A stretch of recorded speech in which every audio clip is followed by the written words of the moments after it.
Welcome to the GreatBase Tennis Podcast, episode 90, coming to you from the FM Tennis Performance Center in Boynton Beach, Florida. I'm Steve Smith along with Will Reznek. Will is from the Great White North. He's from Toronto, has a background in the game of tennis. He's now a tennis teaching professional. One of our longtime associates, Miran Mann, who I think I've known since he was 10 or 11 years old. I think now he's 40, 41, guessing. He's sent Will here. Will's been here for 3 weeks, and he is going to ask questions, and I'm going to try to answer the questions. Will, welcome. Thanks very much for having me here. You're more than welcome. The Great White North, the Canadian. What do you got?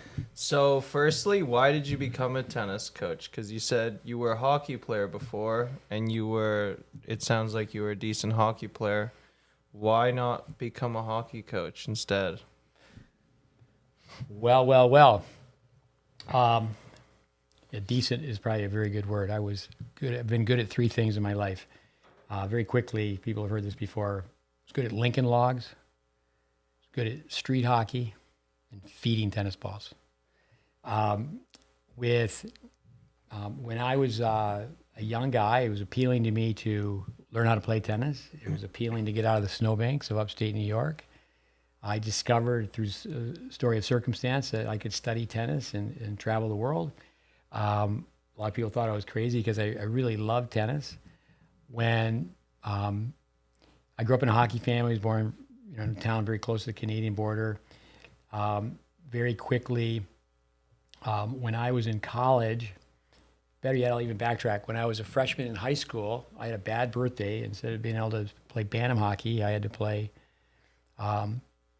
high school hockey. I was born the end of November. If I was born the 1st of January, and I weighed maybe 120 pounds, but it was very low level. How old were you at that point? Freshman high school. So what are you, 14, 15? Uh-huh. So my parents had moved 150 miles south to a place called Casanova. So I went from Potsdam, New York to Casanova, New York. And my oldest brother, one of my older brothers, I have three, he wanted to have an alumni hockey game. He had some choice words with a young coach, and the young coach had embellished his background, and my family knew his background, and my brother really it was very good for me because I went from never ever sitting on the bench. It was so it's just small potatoes, but I can remember being the leading scorer in a house league when I was a defenseman. And back in those days, you would play house hockey on Saturday and travel hockey on Sunday. So, the coach who was very upset with my brother, and then I was the victim. And it was very good for me at the time because, I never understood my father. My father always wanted to play three lines. He would platoon like you do in hockey, and no one would ever sit the bench. My father was even instrumental where a group of men came up with this, in house league hockey, the bell would ring every 2 minutes. You could have a breakaway and be about to score, and the bell would ring. And it was just equal opportunity. 15 kids on a team, 5 kids would go out for 2 minutes, 5 kids for 2 minutes. And so then I went to a prep school, and I probably would have been better off to make the second team. But I made the first team, and it was mostly postgraduates, kids taking an extra year. And I went to Oswego State. So I made the varsity, but all the name tags for the Canadian recruits were already purchased. And the only reason they had a name tag for me back in the 70s, it was pretty big to put names on jerseys, is one of my other brothers had played there. So, and there's always a Smith. So I had really gotten a bad shake as a freshman. And, it's not sometimes, and I think that's one thing that's great about tennis. It's certainly not as political as team sports. So my oldest brother, who had a long career in the NHL as a scout, coach, head coach, general manager, he was in Russia studying hockey. He has a PhD in Russian studies, and that's how he really got a start in the NHL, is what he knew about Russian hockey. And so he was studying hockey systems. I said, okay, then that's another part of the story is I'll study tennis systems. But the assistant hockey coach, I had told at the college I went to, told my brother that he thought I was too small. Who told your brother that they thought you were too small? The assistant hockey coach at the school I went to. So I just put two and two together. Is this high school or college? It was college. Yeah. It was college.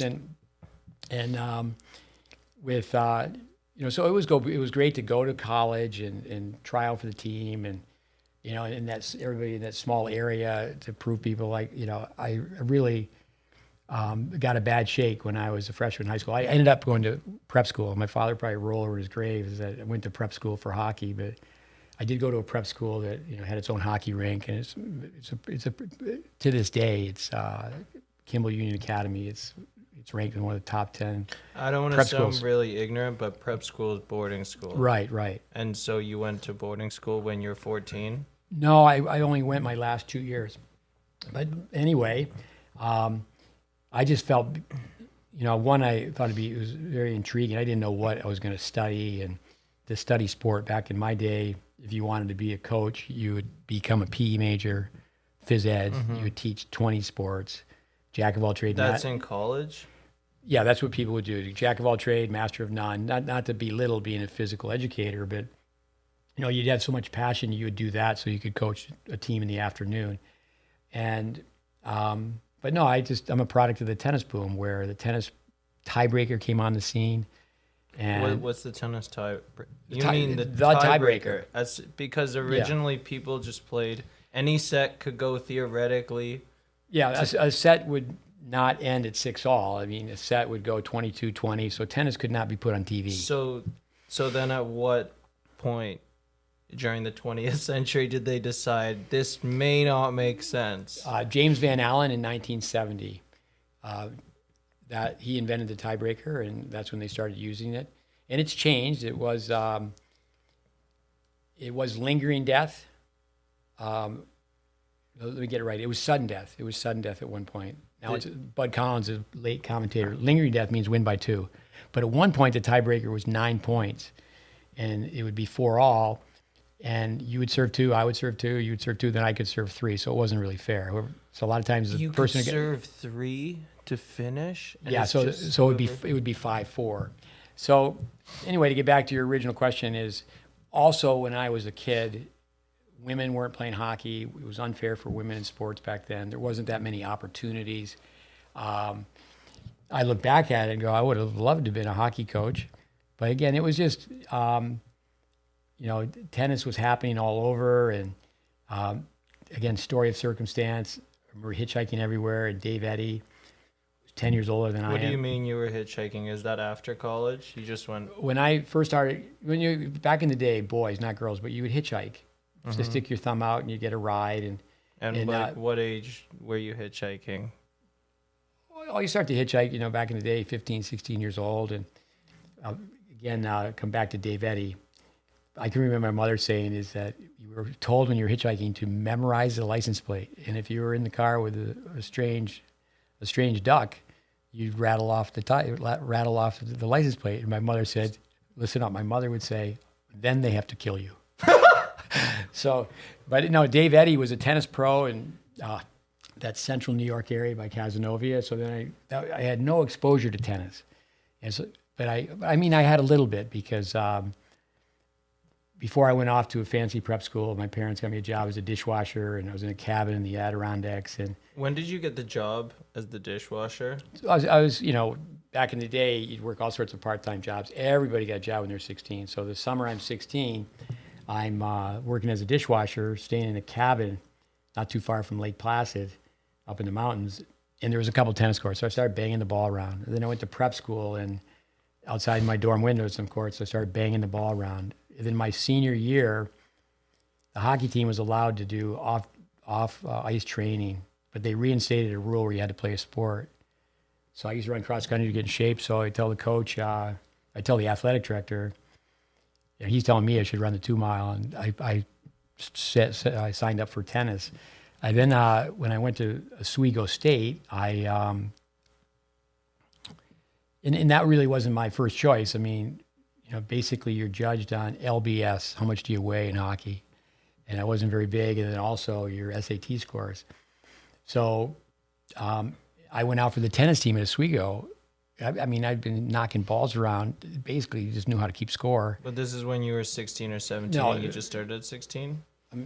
When I was a freshman in college, so at 16, I go off to a boys' camp. I knock some balls around. I go to prep school. I knock some balls around. My senior year in prep school, I signed up for tennis. Mm-hmm. But there was only like 300 plus kids in the whole school. Mm-hmm. So next thing you know is I'm playing on the tennis team. Then I go home and I beat the high school Tri-Valley League champion. I go, tennis must be my sport. I'm going straight to the top. Then I go to college, and the coach kept me on the tennis team because he thought I was athletic. And, you know, if you play ice hockey, you develop some athleticism. And then when the ice was put in, I went up to the coach and said, I got to quit. And he said, what do you mean you got to quit? I guess, well, I'm here to play hockey. And he said he wouldn't have kept me on the team if he knew I was going to quit. He just kept me on the team because he thought I could learn how to play. But so then at the age of 19, just shy of being 20, that's first year in college hockey, I had an operation on my ankle. And I was coming back. The Dr. Pike, he gave me about 5 minutes of his time, and he said, how are you going to rehab your ankle?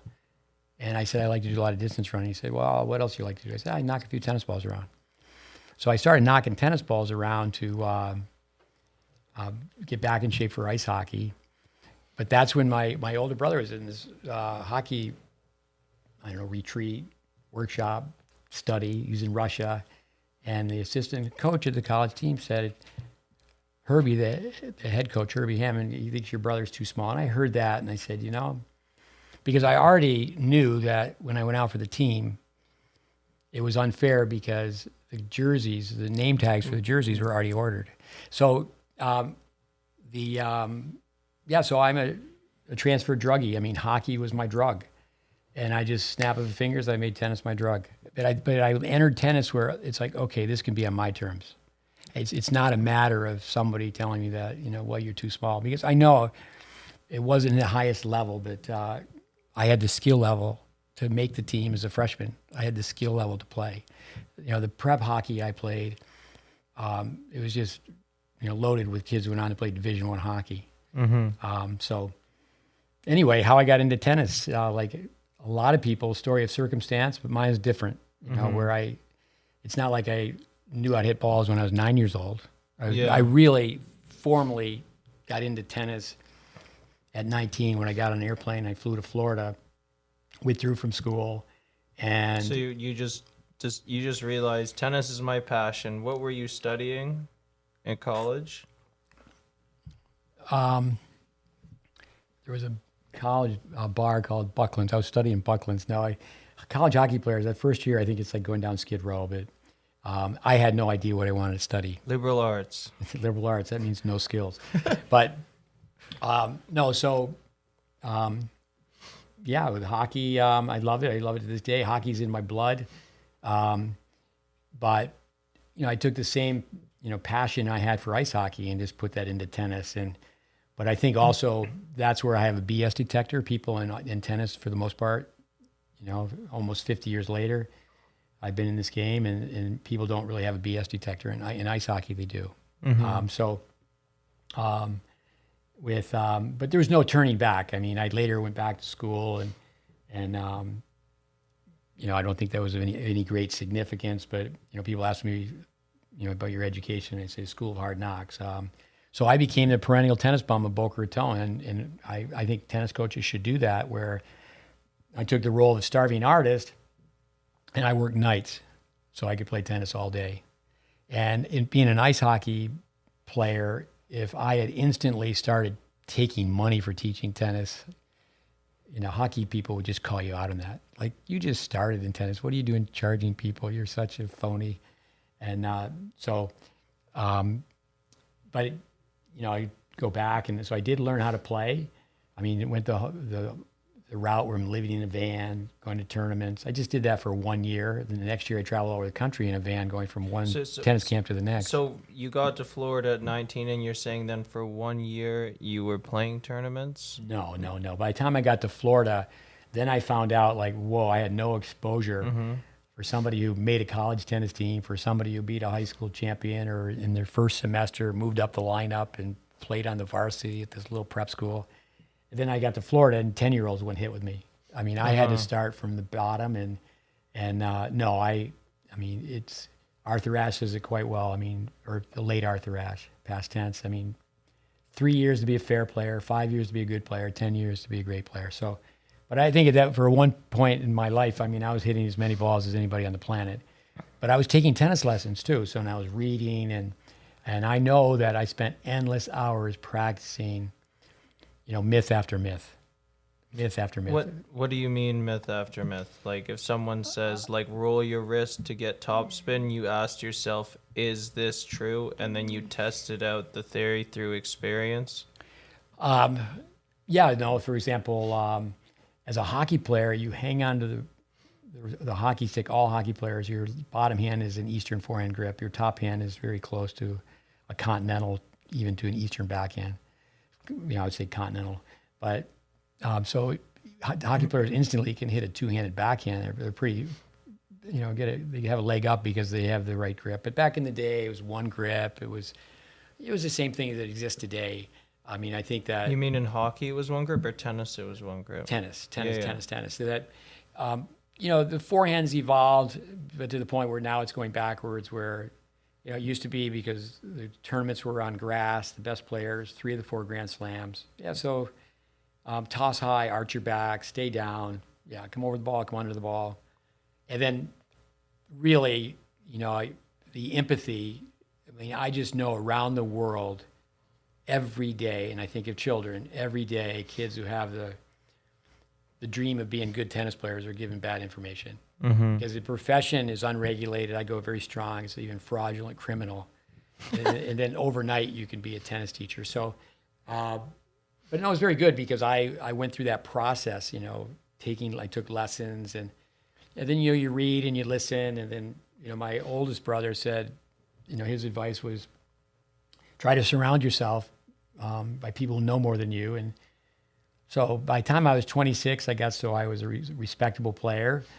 And also I went through what it takes to learn. And it's not easy. But by the time I was 26, I had been trained to teach tennis by Vic Braden, Welby Van Horn, and Dennis Vandermeer. So that was a pretty good start. But I did that. It wasn't really that difficult with Braden and Vandermeer. Van Horn wasn't as well known he certainly is to this day by people my age, by tennis insiders. But that was a long answer. Yeah. Go ahead. What's it's a podcast. Yeah, yeah. So at 19, you realized the level of your, let's say, ignorance of the sport, and you realize, hey, I need to go fill in these gaps, develop as a player, develop as a coach, so I can go master my craft and then give back. And then I've noticed, like, in my 3 weeks here, that part of your system of teaching a coach how to be a better coach is to get them to improve as a player. And so did you develop that system from your experience of having to stay at 19, say, hey, I want to be a better player, and then saying, oh, I want to go out with these 10-year-olds, but the 10-year-olds don't want to hit with me, and kind of, the internal score of that. And that's kind of how that's part of the process here. You have to learn because I've had to learn as a player. As a coach, I've had to learn how to become a better player. And then that gives me the empathy to understand how to coach players better, because then I understand what they're going through, because I've forgotten what it's like to actually learn how to play tennis. Well, a couple of things. When I was 19, I was 19. I mean, I didn't know right from left or left from right. And I just was told that if you're going to teach and coach the game, you got to learn how to play. And again, that was appealing to me. I know now that if you play the game well, it's a bonus. Vic Braden, if you expect your students to play, you should expect yourself to be able to play. You don't have to be a world-class player. But the other thing, too, is your system. That's flattering, but it's not really, quote-unquote, my system. True. It's a system of systems, and it's a body of work. And, we talk about Braden all the time, which is science, and this is covered in other podcasts: Van Horn balance, Vandermeer group dynamics, corrective measures, so many things. Just presentation skills, and there's others. Within our 8 pillars. But our course, Tennis Intelligence Applied, which we need to redo and improve, Tennis Intelligence Applied 2.0. But we mention over 100 coaches. I think you can learn from anybody and everybody. But so I did know when I was entering the game that I wasn't going to make my living as a player. I did know that I was in search of hockey systems. I should say, like my older brother, I was in search of tennis systems. Mm-hmm. And, some people think a system is a bad word, but to us, the grip sticker, that's a system. Mm-hmm. How we film on the first day, how we put the kid through 2 skills tests. Those are all systems. Mm-hmm. That's all part of the plan. So it's literally hundreds of systems. Mm-hmm. And, where did that all come from? We do have a few of our own ideas, but most of it is homework. It's research. Yeah. So one theme that stands out to me is coming from a hockey culture where it's all about honesty and exposing fraudulent behavior. It seems that that's really helped you as a tennis coach, because then you just say, hey, that's BS. That coach doesn't know what they're talking about.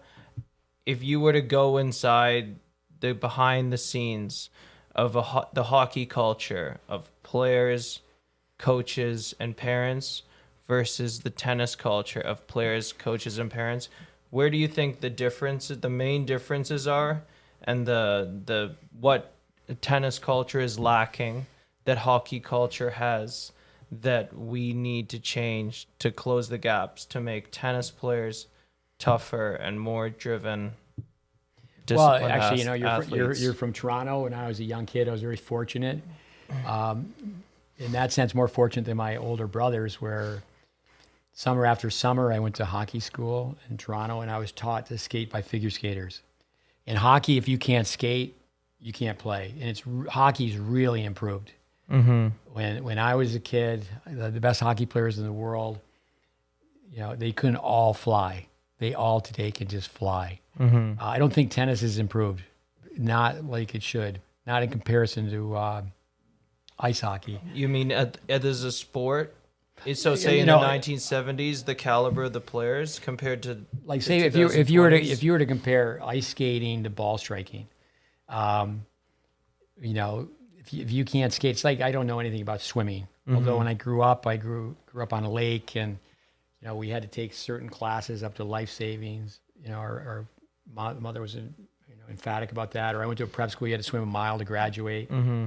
But when you sign up for a swimming lesson, yes, it is a life-saving skill, but it's expected that you're going to learn how to swim. Mm-hmm.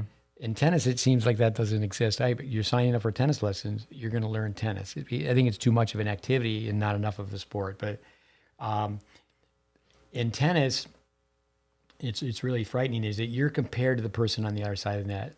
And I've said this enough to put people to sleep. When crummy plays crummier, who wins? Crummy wins, but crummy doesn't know they're crummy. But if you, like say in ice hockey, if you can't skate, you can't skate. You can't play. But in tennis, you can hit the ball every which way, and you can be lousy when it comes to ball striking, but you're playing somebody else who's lousy.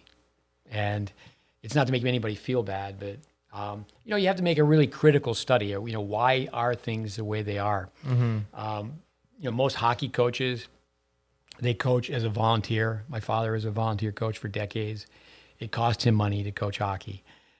In tennis, I think too much, it's a money grab and young people right away. Oh, so your dad, because you said that before, your dad was the coach, was a volunteer coach. And did he coach you and your brother that was the general manager of the Chicago Blackhawks? Is that kind of tracing the lineage of where the Smith family obsession started with coaching? I think it's because of the tundra.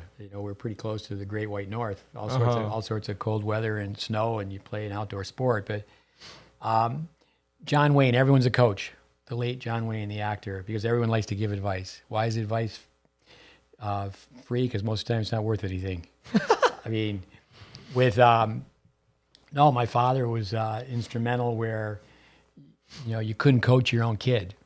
A lot of hockey programs are run that way. But no, I mean, it was the attitude of the household. It was a lifestyle. But no, my father, I think, was great. He always coached the little kids, the age group where you got to tie the skates. he knew a lot about hockey. He was a student of the game. I mean, he would go civil engineer, but he had this antenna on the back of his car where he'd drive to the highest point in the county to listen to a college hockey game. I mean, I was fortunate to see so much college hockey.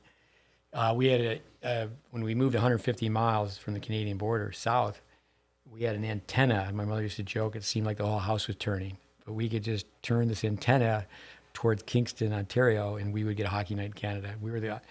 It was like, God does love us, because it was the only house in the whole little community where we got hockey night in Canada. But to this day, I mean, again, hockey is a drug. I mean, it's a fantastic sport. But authentic, in ice hockey, you got to use your feet, you got to use your hands, and if you put your head down, you're going to get, flattened. Uh-huh. It's a collision sport. Mm-hmm. So I do think that anytime you have to put a helmet on, something bad could happen, and in that sense, it's a little different animal than tennis. So your dad's a civil engineer and your dad was a coach, and then obviously engineering, if you mess up the how you create the building and the ceiling falls, it's game over. You can't mess up in engineering. Do you think that your dad's engineering background has had a significant influence on the fact that you're so focused on players' technique? Well, I have two sisters that were scholars, but I think jockocracy. I have three brothers, I would say, that were not. You just go out. I think 2 out of 3 could have been. No, I don't think so. I think that my father used to tell me on a regular basis that I'd be studying the hockey news, and I had all this useless information in my head, memorizing goals, assists, points, penalty minutes, and it wasn't like, okay, go read this book or that book. But no, when it comes down to, I just think ice hockey, and certainly to maybe to a certain extent, you're getting Ariel, and who was on a biomechanist. You're not going to build a bridge out of bamboo. Mm-hmm. But I do think that if it's you learn from everybody, and it's all cumulative. All your experiences add up. Yeah. And I do think that starting with the nuns in Catholic school, I grew up at a different time. I grew up in a time where the coach was the coach, Mm-hmm. and the parents really didn't interfere as much. So then how is that relationship with parents and coaches changed, and what was it like then, and what is the relationship between parents and coaches now, and how is that relationship interfering with the players' development? Well, we just did a class with 2 goal-oriented tennis players. They're teenage girls. They're playing ITFs. They're here in the area for that. And at the end, I asked one girl, "What's it mean to brown bag it?" And that means pack your own lunch. Mm-hmm. She had no idea what it meant. I had no idea either. I asked the other girl, I said, "What's it mean? What's clothesline mean?" Now, there is a term in football where the guy will straight arm you and hit you in the Adam's apple, but clothesline means you're going to put the clothes out. Mm-hmm. And I didn't grow up a silver spoon kid, but I grew up with everything, really. Didn't want for anything. And I wasn't really so much out of affluency, but anyway, I didn't grow up a poor kid. But I remember just tiptoeing in the house. If there was clothes hanging on the clothesline, my mother was home. I could tell cars in the parking lot. I want to go in the house and out of the house because I'm the youngest of 6, and she would say, "Stevie." And, the first thing was she would say, "If you would bring the clothes in." Then she could say, "If you'd bring the clothes in." And then it goes without saying, when you bring the clothes in, you're supposed to fold the clothes. But then the other thing is that bring the clothes in, but also go to the washing machine and take the clothes out and hang those up on the line. Because even fairly wealthy people, now the neighborhoods, you can't have a clothesline. But people in America used to hang their clothes out because they didn't want to pay the electric bill. Mm-hmm. So I think what's really happened, Harry Hopman said that about Australia, is affluency. Affluenza. Mm-hmm. My brother used to say it's hard to have rich parents and poor kids. And, I mean, a kid today, they've got that little plastic credit card. They go to a Panera, they go to a Chipotle, and they have no idea. It used to be, you'd make a couple peanut butter sandwiches and take a banana and you're out the door. It wasn't you're going to get in a car and someone's going to chaperone, chauffeur you to go buy lunch. So it's really changed, and it's not really the parents' fault. It's just society. It's just, I mean, really? I mean, are you kidding me? I mean, what's going on is it's nonsense. It's not common sense. So what measures can coaches and educators and parents take to mitigate against the potential for kids just being kind of... I think you have to hit people with the velvet hammer, but it needs to be fact-based. This is your mile time. And you want to play college tennis, you wrote that on a goal sheet. In most college programs, say on the men's side, if you're not going to break a 5:25 mile, which is not difficult to do, And I got a 6:16 a couple of weeks ago. Yeah, but you've improved. I have improved. But I think also as a young coach, to get more respect, you're still a young coach, is that you need to work with the athletes, and you need to be able to, the actor Bruce Dern, you can't be as a stopwatch, and anything that can be measured can be improved. And, can you skip rope, and how many double jumps can you do? It needs to be very objective, again, very much fact-based, and it needs to be monitored. I think too many times it's a Miller Lite lesson. The coach just rolls out the basket of balls, and is there really any improvement? A lot of times it's just organized chaos, happy, busy, good. Well, it looks like they're training like advanced players. And then today, static balance is like obsolete. Getting kids to slow down, hit, hold their follow through. We just went through a match of two young players, and, all the Woodenisms, John Wooden, the fundamental doesn't change. The speed at which you have to execute the fundamentals. And, I do think that coaches in tennis, because they're commission paid, they kill kids with kindness.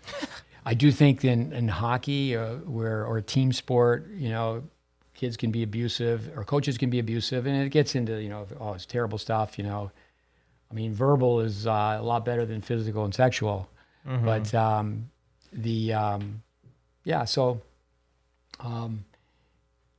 that's where it's really changed, where I don't know the key to success, but I know the key to failure. Make everybody happy. They're doing drills Monday through Friday. They're game-based. To me, game-based is so you can make more money. Form-based teaching has gone out the window, and it should be game-based and form-based, which equals a pretty strong combination. You just call it principle-based coaching. But form-based training, I just say things over and over again. Pete Sampras 104 times to the net his last match. He didn't influence tennis. If he did, people would have gone to the net. People don't even talk about Pete. Kim Wittenberg, who we had on a week ago, mentioned that. Navratilova, underspin backhand, 9 Wimbledon titles. It's hard for a tennis group to name 9 people who hit that shot since she's retired. The Bryan brothers, okay, they served and volleyed. And now, why would a kid play one-up, one-back doubles? 5th grade, 6th grade, 7th grade, 8th grade, 9th grade. I feel so bad for college tennis coaches because the players they get, even top recruits, they don't even know where to stand when they play doubles. So it sounds doom and gloom. It sounds pessimistic when I start talking about tennis, but it's kind of an inside joke among the coaches that we've trained is that we kind of ruin it for people because it's and you watch people play and you just see the mistakes like fireworks, like boom, boom, boom, boom, pow. It's like, whoa. And you just know that kids have holes in their game. If you have a hole in your boat, you're not going to put a sail up. So then you take the form-based approach of coaching, and then you get someone shadow swinging and hitting off the cone and drop feeding, and then the player complains to the parent, and then the parent comes to you, and because they've seen it, the player train at other academies, and they're more hitting and fun drills, and they say, my player's getting really bored. Can we make this more fun? Can we do more points? What for coaches out there that are listening to this? What's the right response to that question? So many coaches come and spend time with us and they go, how do you get kids to do this? First of all, we film on the very first day. So if you can't fool a kid, but they need to have that comparative experience. And then also kids regulate kids. They look to their left and they're looking to their right. And then how you talk to a kid. It's not rocket science. People think that we're high tech. We're not high tech. It's just that most people are zero tech. Mm-hmm. The Bradenisms, 19.1 degrees, down the line versus cross court, over and over again. The dimensions of the court and physical laws. We tell coaches you need to just memorize that. Mm-hmm. What's the number one Bradenism we use? Dimensions of the court, physical laws, dictate stroke production, no coach's opinion or any unique theory. And if, these two girls that we just quizzed, I've known one basically her whole life. I've trained her mother when she was 17 years old to be a tennis teacher. She spent collectively quite a bit of time with me. And now the other girl, she works with Dave Anderson, who we talk about quite often on this podcast. And they just didn't know the answers. 78, 82.5, 65.9, 19.1, 130, aggressive air margin, 2-bounce rule. They didn't know. They haven't studied the content. I think that what happens is kids get lessoned out, programmed out. We were developing better players in America where you took one private a week, kind of like a kid with piano. But then you call your buddy up and you do baskets of balls. Hey, you feed me 10 overheads, I'll feed you 10 overheads. We'll play mini tennis, we'll go hit the backboard. Junior tennis players used to call adults up, and that was great for them to say, hey, Mr. Jones, Mrs. Jones, would you play tennis with me one evening this week? So we don't have that youth versus veteran match anymore. So many things have gone away. Ladders. Again, I'm repeating myself if people were to have listened to all our podcasts. But no, we have this course, Tennis Intelligence Applied, that we feel that people should watch that 3 times. Yeah. So if someone's making their living teaching tennis, you watch it the first time through, second time through, third time through, and you're not going to just watch it once. You got to go through it over and over again. It takes a long time to develop a tennis player. It takes a long time to develop a tennis teacher. That comes back to my comment that I don't think people should accept money right out of college. They played a little college tennis, and they're just really a glorified sparring partner. People get by 98% people skills. They get hired because they can hit the ball a little bit, and they can quote unquote fit in. Yeah. I just want to look at my phone. Go for it. I know this isn't the smoothest transition for the podcast because I have more questions. No, go ahead. It's great. You've written questions down. So, with your coaching knowledge, why just not manage a country club where you have more financial opportunity? Why not take that road for tennis? I remember my brother Matt's wife Patty said to me one time, "You're training people to do what you don't want to do." Not everybody's working at a country club or resort. When you're working at a resort, you're going to see people for maybe 3 days, maybe a week at the longest. So that's a different animal. And I've certainly been around, I can't say, I've done everything, but I've been around all different types of tennis teaching. And more of my former students, I've been very fortunate to travel here, there, and everywhere to do things with them. For me, I don't really want to teach tennis at a place where you can charge French fries. And I've been around that. What do you mean charge French fries? It's, I've taught tennis in some places where I really didn't enjoy that experience, where you're teaching rich kids and poor kids are picking balls up. I remember one time being in Surabaya, Indonesia, with a coach. I was a lawyer now, Danny Cooper. I said, "Hey, Cooper, this is going to be a little bit impolite, but we're going to stay here. We're not going to lunch. We're going to stay here and teach the ball kids." You have the haves and the have-nots. I think that tennis is going back to that, where it's just been mismanaged. It's a money grab, and it's gone back to where it's a rich man sport. That was one great thing about the tiebreaker with James Van Allen. Tennis just boomed, and everybody and their brother was playing tennis. You go to a public park, and you'd have to wait to get a tennis court. You could only get the tennis court for 1 hour.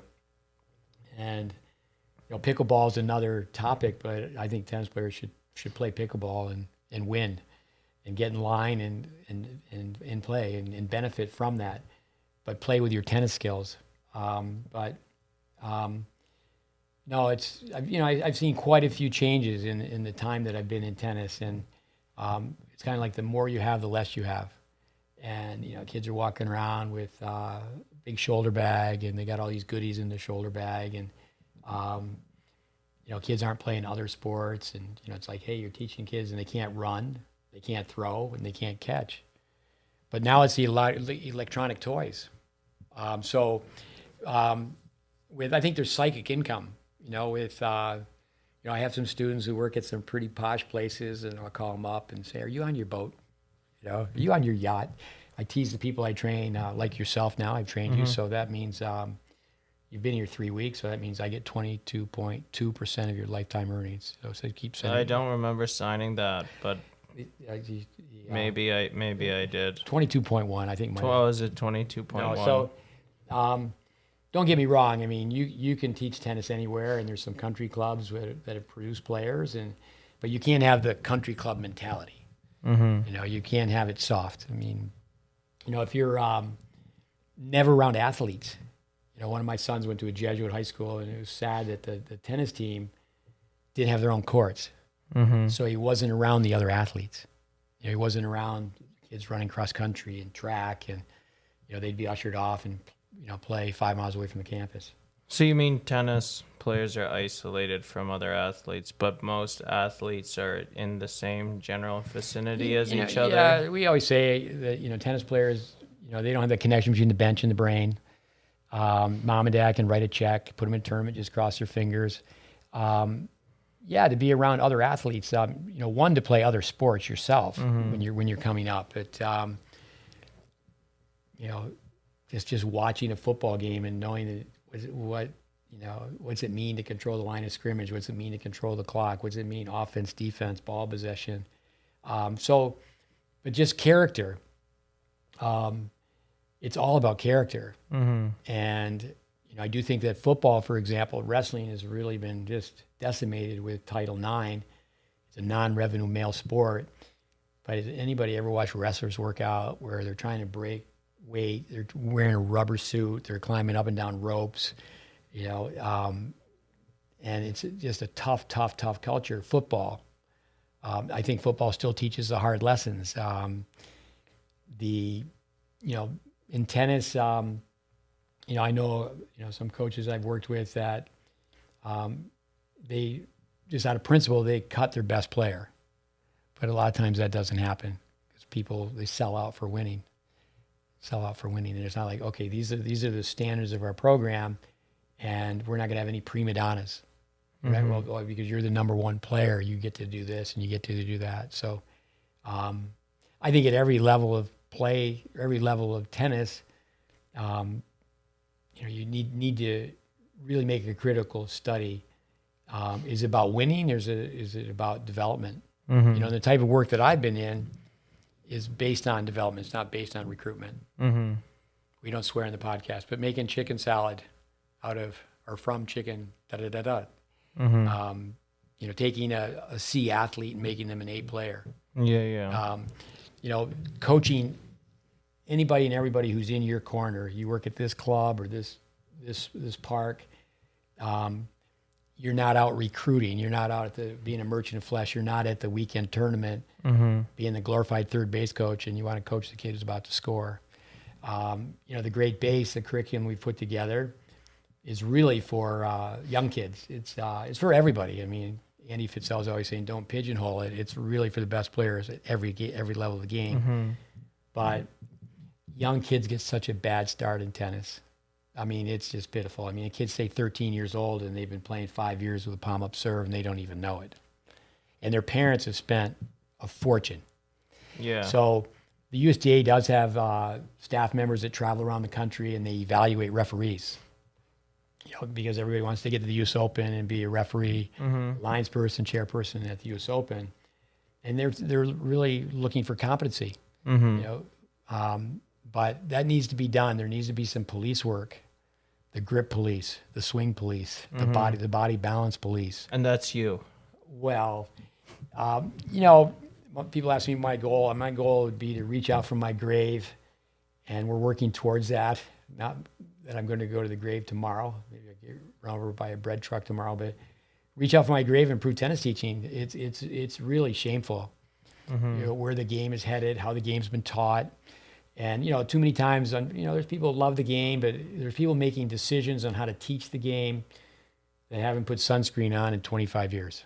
They haven't carried a ball hopper in 25 years. And they're sitting around tables and meetings and agendas and, okay, how can we improve tennis teaching? I think first and foremost, got to educate the parent. The parent, they are writing checks. And the parent, again, repeating myself, the parent needs consumer knowledge. They're just blindly writing checks. And the coach should have product knowledge, but they don't, for the most part. What do you mean, knowledge about rackets and strings? No. Vic Braden. You like blue, buy a blue racket. The racket's engineered beyond a man's ability to play. But if there's product knowledge, there's a product. And, we've had coaches visit and go, every kid here has a good looking serve. That doesn't mean that they're going to set the world on fire. But you judge a program, again, Braden, you judge a program by the worst kid in the program, the kid who has the least amount of athletic ability, the kid who's going to take the ice cream cone and put it in the middle of the forehead. You don't judge a program based on, and that's the merchant of flesh scenario that typically, the people sitting in the booth, the TV booth, they're a former player, and do they know take the role of the confidant, the mentor? Do they really know how to help the player on the tour? Certainly they can really help a player out. But typically they're not the reason that player is playing on TV. There's just so many things. So no, I do think that people would stay with the sport longer. I think people would choose tennis if they were taught better in the beginning. I would just say education. So you said you're concerned about where the game's going. Let's say it was 20 years ago and Federer just won Wimbledon. He beats Philippoussis in 2003. Where did you think the game was going then? And now, and 2022 now, where do you think the game is going? And did you have a much more optimistic view of the future of tennis back then compared to now?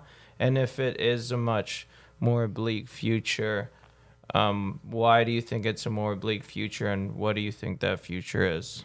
No, I think it would come back to principles that tie into character, as people's work ethic, their perseverance, their stick-to-itiveness. Yeah, it's interesting when they changed the grass at Wimbledon. Federer came to the net more against Sampras in that famous match that he won. Then later when they changed the grass, you take 5 Wimbledons, he came to the net more in the match against Sampras than he did in 5 consecutive Wimbledons. Oh yeah, I've heard that. So I do think that Roger, you got to love Roger Federer. It's such a class act. I mean, I quote Roger Federer, I read, and I'm more interested in the character of tennis than technique for sure. But with Federer, he's got 20 Grand Slams. They didn't change the grass at Wimbledon, but he was running around his backhand, playing in Nadal's lefty forehand. Then Djokovic comes along, and Brad Gilbert used the same line he had for Agassi. His backhand was a gift from God. And in 2017, Roger, he answers questions a little differently now. He started using tennis analytics, but here's a great player. Someone just asked me about Bill Jacobson's aggressive error margin. I said, well, one time Federer, he's playing Nadal at the French. He came in 17% of the time, won 73% of the points. Now, you can't just go by stats. People can twist and turn numbers and make a story out of it. But, you got to the point where I should have listened to my father. Don't be chicken. Hit the backhand. Quit running around the backhand. Go forward. More net appearances. If he was asked, and I do think that, you'd have to look at numbers. But with Edberg, he was coming in more. But they asked him, why don't you come in as much as Edberg? He goes, if I volleyed like Edberg, I would. It's just, I think those answers are great. So you say with your concern maybe with the character of tennis, and you point out someone like Federer who's just such a great role model. He's such a great temperament. He just deals with the fans and the media so well.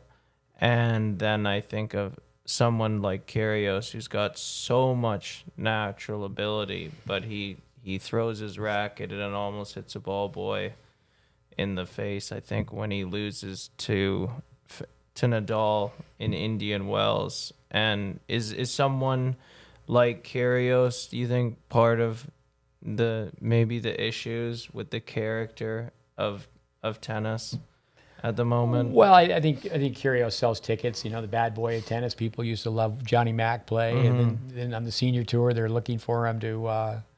You can't be serious. So with Federer, I think if people go back and again, his mother, when he was 8 years old, his lessons, he stood in place, on balance, long follow throughs. His Australian influence, his appreciation for the history of the game. So you think back about Harry Hopman, and he was coached by Tony Roach, but even before that, Peter Carter. Kyrgios, he got to the point, well, I'm going to go play basketball. He was a very good junior basketball player, but then somebody in the NBA wants to say, hey, quit telling people you're going to quit tennis and play pro basketball. That's not happening. But he's serving no volley. Can you imagine if he could really volley? What a great serve, so loose and out in front to the right. But in a lot of ways, live and let live. But if you're making $20,000 a week, and more than that, tennis needs to regulate tennis. If he was in the PGA, Peter Jacobsen said years ago about John McEnroe. Peter Jacobsen, a great golf pro. Side note, he could imitate all the players so well, all the idiosyncrasies. But he said about McEnroe, we'd like to have him in the PGA so we could kick him out on the first day. It took tennis a long time before McEnroe got the boot. TV ratings, but no, I do think that many times what happens now with so much contact with the pros just through YouTube clips and Tennis Channel, your people sending you things through your telephone. I do think it's unfortunate that, like, say, 12-year-olds, and then coaches are saying, well, the modern game, this is how the Fed hits, and they don't really know how Federer hits the ball. Are we going to teach what's happened or what's happening? And people are all about what happens after the impact point. The ball's gone, and turn the doorknob, and here's a windshield wiper, and here's a modern forehand. But when the umpire, again, in Bradenism, the umpire is going to say, ready, play, can the kid play? But with Nick Kyrgios, I look at it a little differently now. I look at it like with John Isner said, well, let Nick just keep on being Nick. And, Nick Bollettieri, publicity is publicity. Even when it's bad, it's still publicity. So, but I do think that,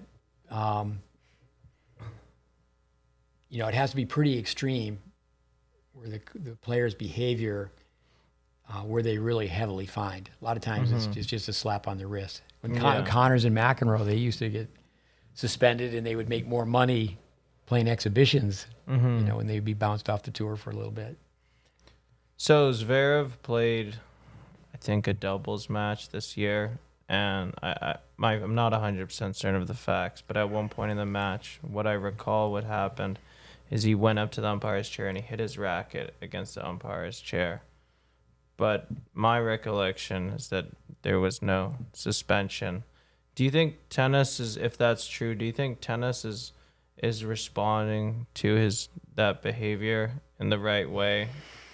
Well, I don't really know the ins and outs. I remember that incident, but I couldn't rattle off how much he was fined or, was he suspended. So I don't know the ins and outs of that. But, I think Zverev, he's going to listen to me and go, who's that guy? He needs to go sit in Section F and eat popcorn. But I do remember him one time, and it was sent to me by 20 people the next day. He said, my father gave me the GreatBase. Zverev did. Oh, he just said that. He had hired Lendl, but at the same time, he was acknowledging what his father had done for him.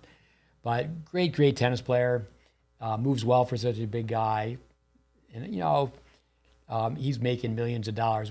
Some of the people we know that are trying to make money, we try to stay away from talking about their game. But he doesn't play that much doubles, typical of young people today. Like Jimmy Connors, people wouldn't remember that he won the U.S. Open and Wimbledon playing doubles with Nastase. With old Bingston, Bjorn Borg, he won Davis Cup as a young player going to the net. But it became so much money in the game that people quit playing doubles.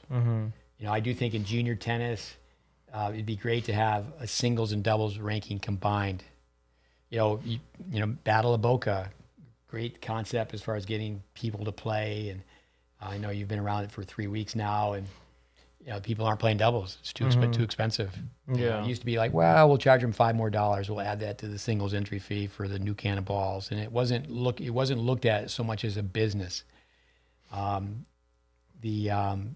think that the tennis parents throughout America, they should boycott and go, okay, the tennis parents are going to create their own circuit, Right. and they're not paying such large checks. Okay, we're playing no ad sets to 4 in the back draw with a 10-point tiebreaker.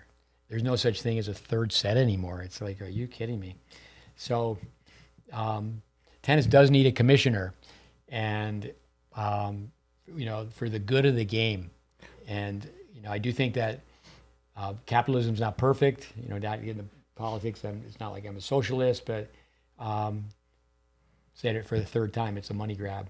So how has it gone to the point that in the Battle of Boca, the entry fee for singles is $135, and then one of our players won the back draw, and he got a check for $38, but if he could give his social security number, it would be $50. So they're basically saying, hey, we're going to give you 50 of the dollars back. We're going to keep 85. And they say, congratulations. But no, it's not congratulations. Well, there's some false advertising with that too. They'll say this is how much money's in the tournament, but that's if they have 256 people play, and the draws are never quite that large. It is good that some money's going back to the players.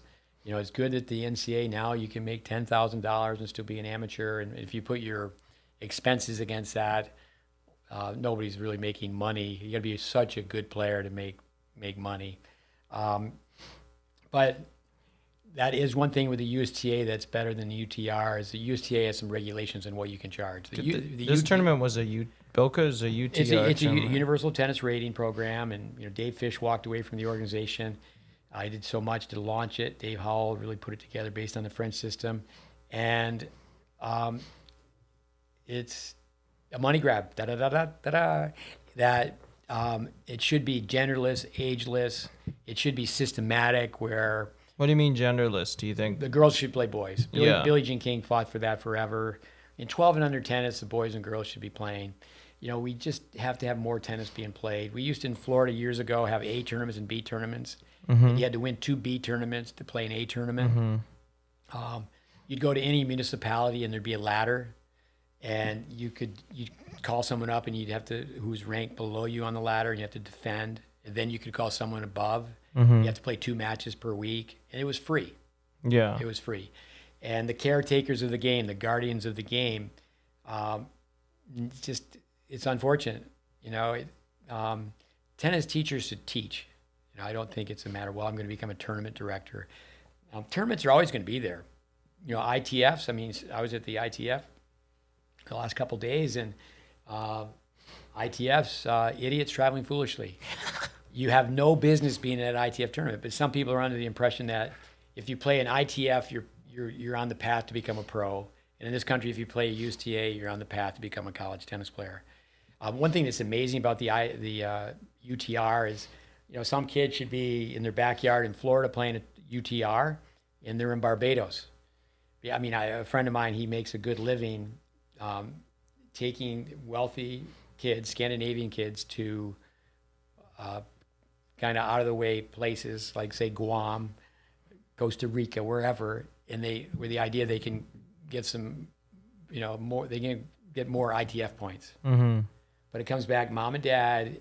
It's basically this: is your game will get you points. Points won't get you game.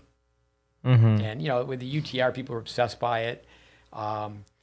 It shouldn't be like you're a 9.1, you're a 9.2.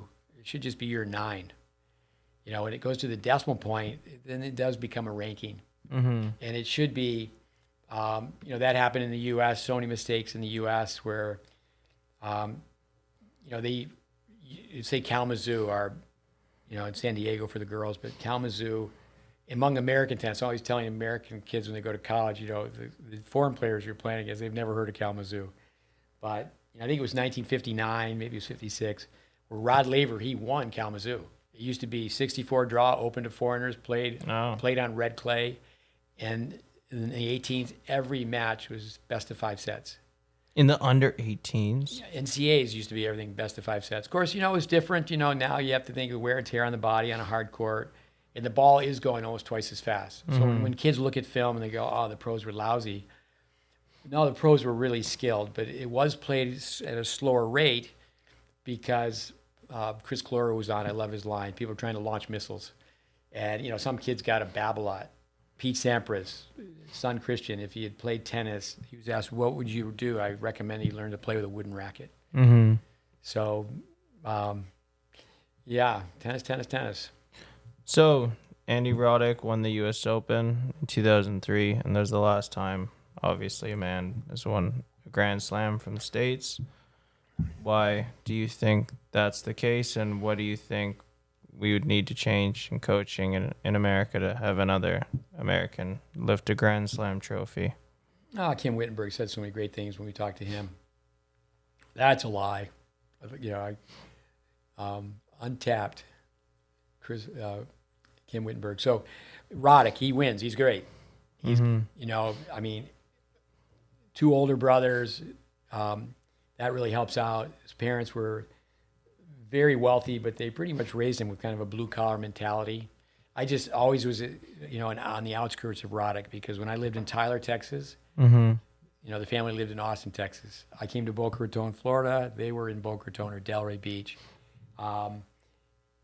Just a couple times when they owned an academy, and then some of my former students, actually the lead guy, they purchased it. They kept the Roddick name, and I was invited out there to train coaches. First of all, Roddick has a great serve. He had palm up with a film where his mother said he had a pitiful serve. He put his racket in the salute position out of frustration. That's how it happened. Yeah, Stan Bostic talks about he did it. He learned that through experimentation, and he stayed with it. And I know a lot of people get their serves messed up because everybody's trying to hit with an abbreviated service motion. But Roddick, I saw him compete. Never coached him for 2 seconds, but I saw him compete. Going back to that, I saw his brother John compete. I was at the U.S. Open at a table on a rainy day, and I went up and I thanked John because I just got back from the Roddick Academy. And I said, I coached against you, and I just mentioned 2 players, Chad Clark and Clayton Stanley. He looked at me and he said, victory or death.